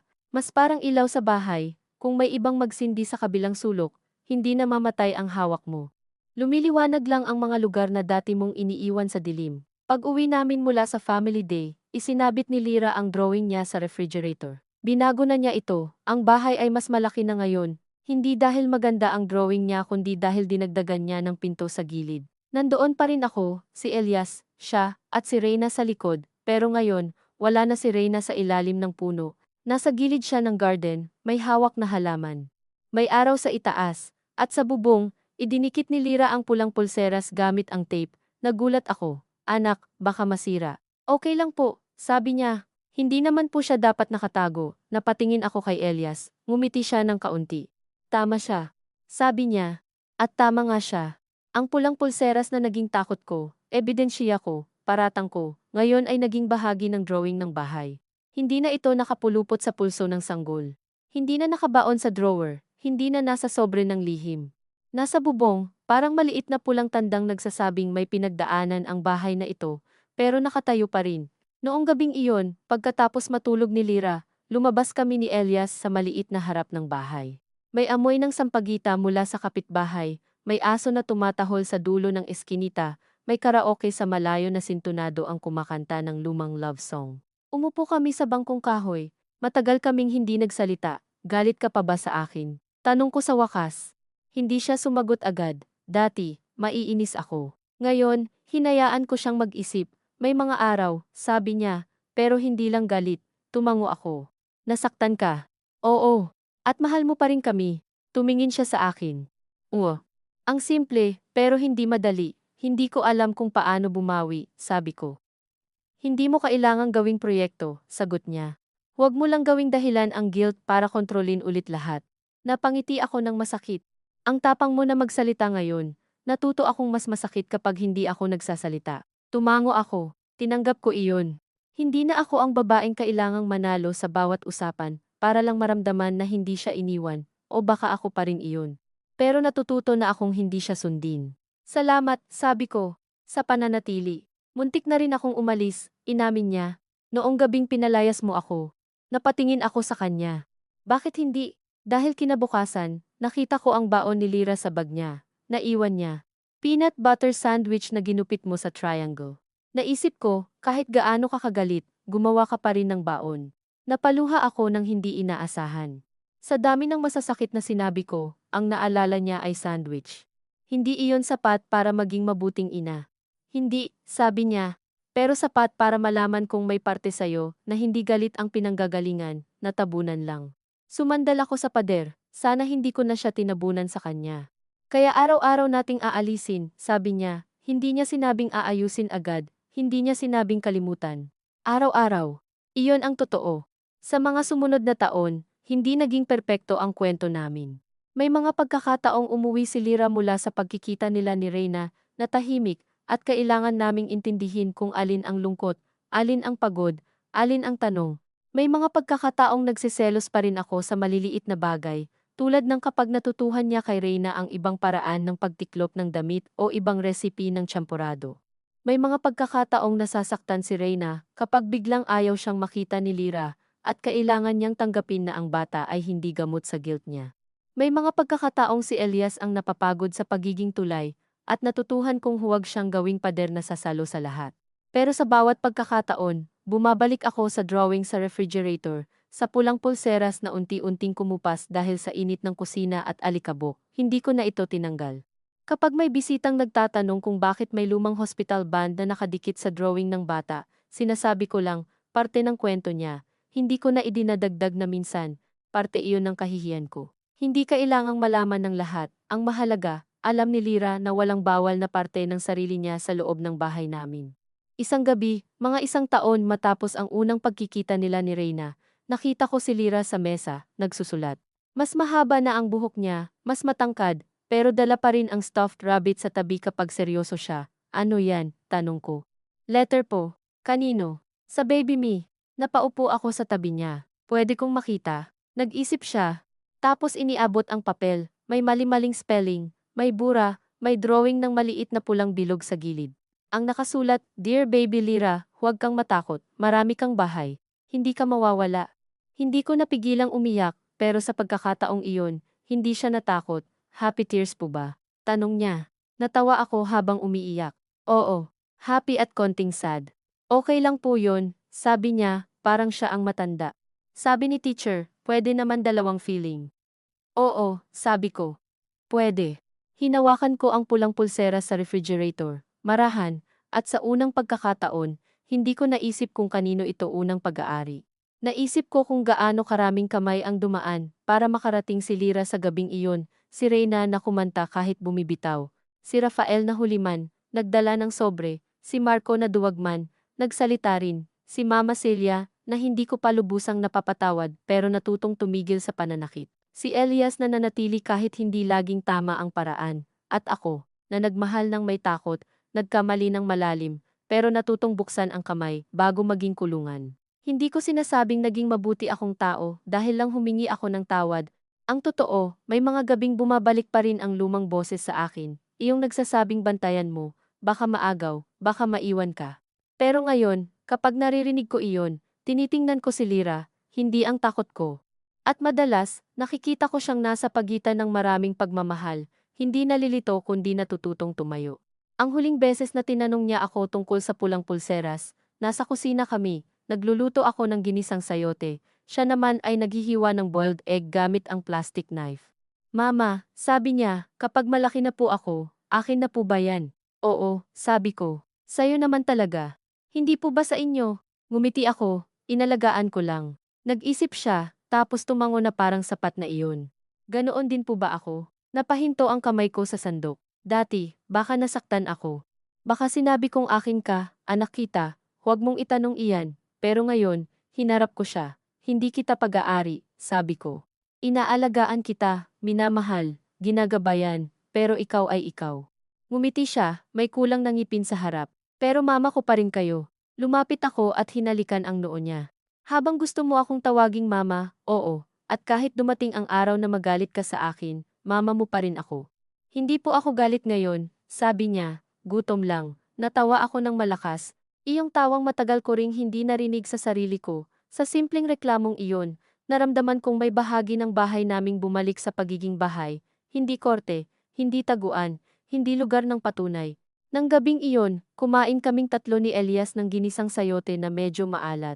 Nagpadala si Reyna ng voice message na kumakanta ng Bahay Kubo dahil humingi si Lira para sa school activity. Pinakinggan namin pagkatapos kumain. Hindi na sumikip ang dibdib ko tulad noon.